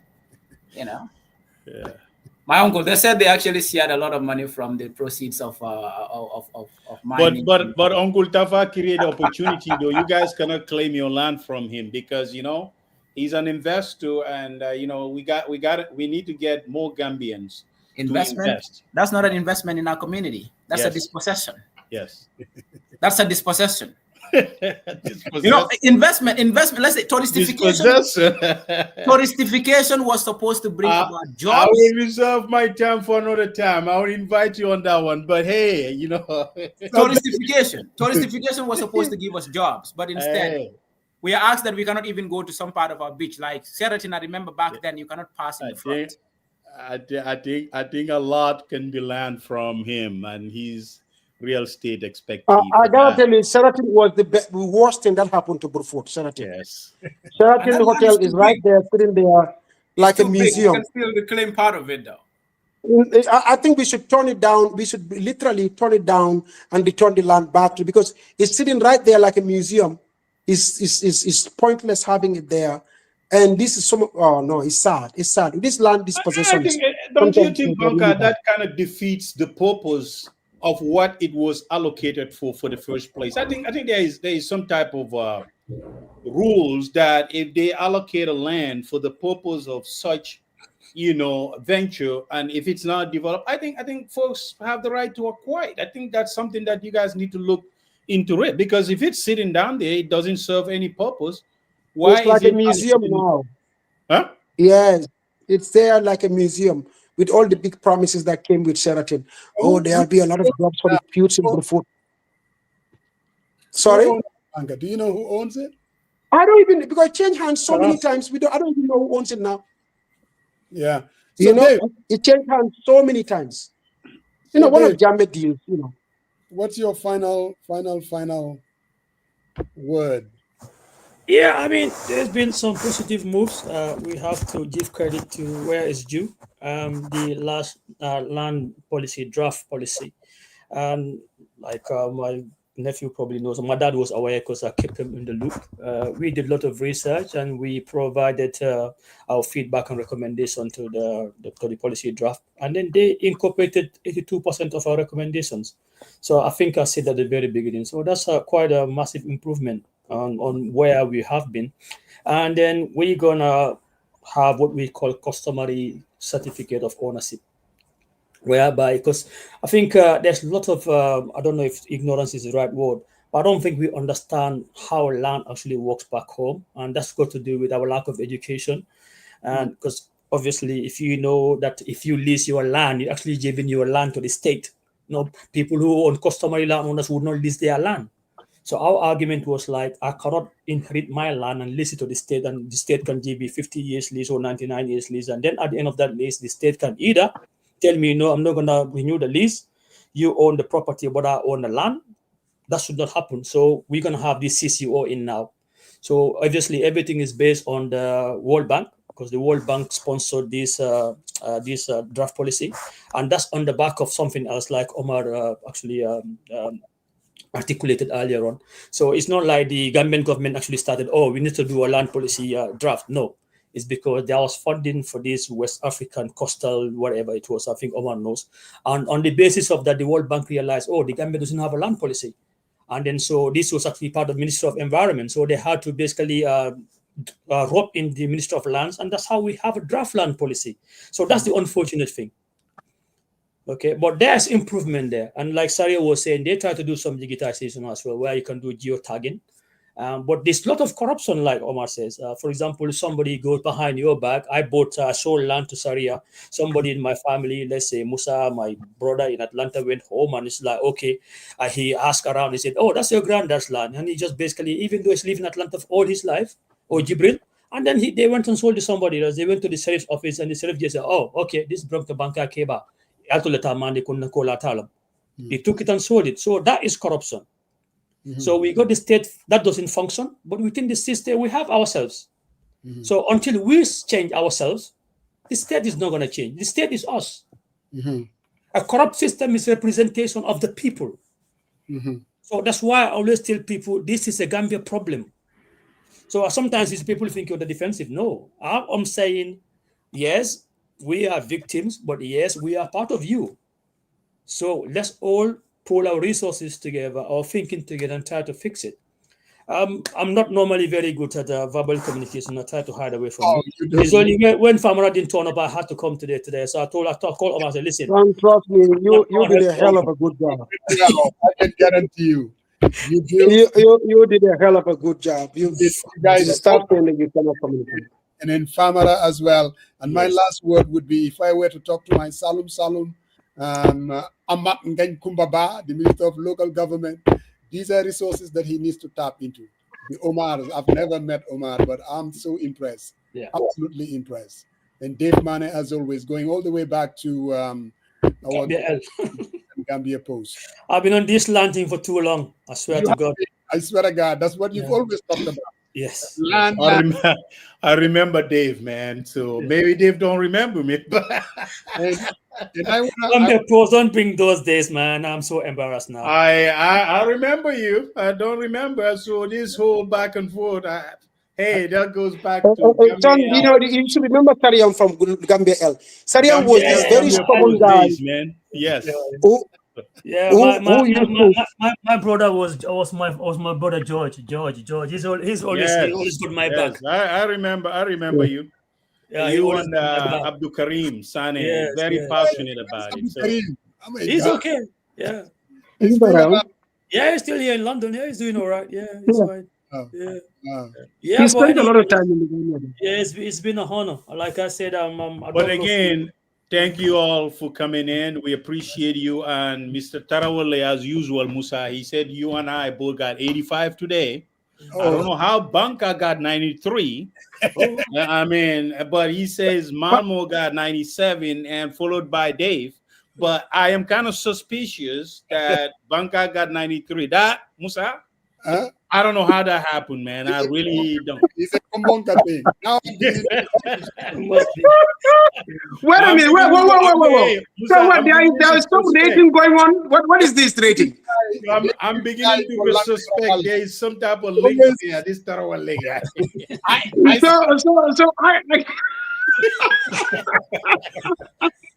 Man. Lamin, thank you for the confidence. I will take this score. I will take it and run with it. Yeah. All right. Thank you. No, thank you very much. All right, man. You guys take care. Omar, thank you for coming to help your uncle out. Thank you. Dad, thank you very much. Thank you. Thank you, Omar. Sorry, thank you. All right, you guys take care. Bye. Thank you. But Sariang. Sariang is already gone. I guess they're all gone. But again, thank you guys for joining us. We will definitely be back next Sunday, inshallah. Appreciate you all.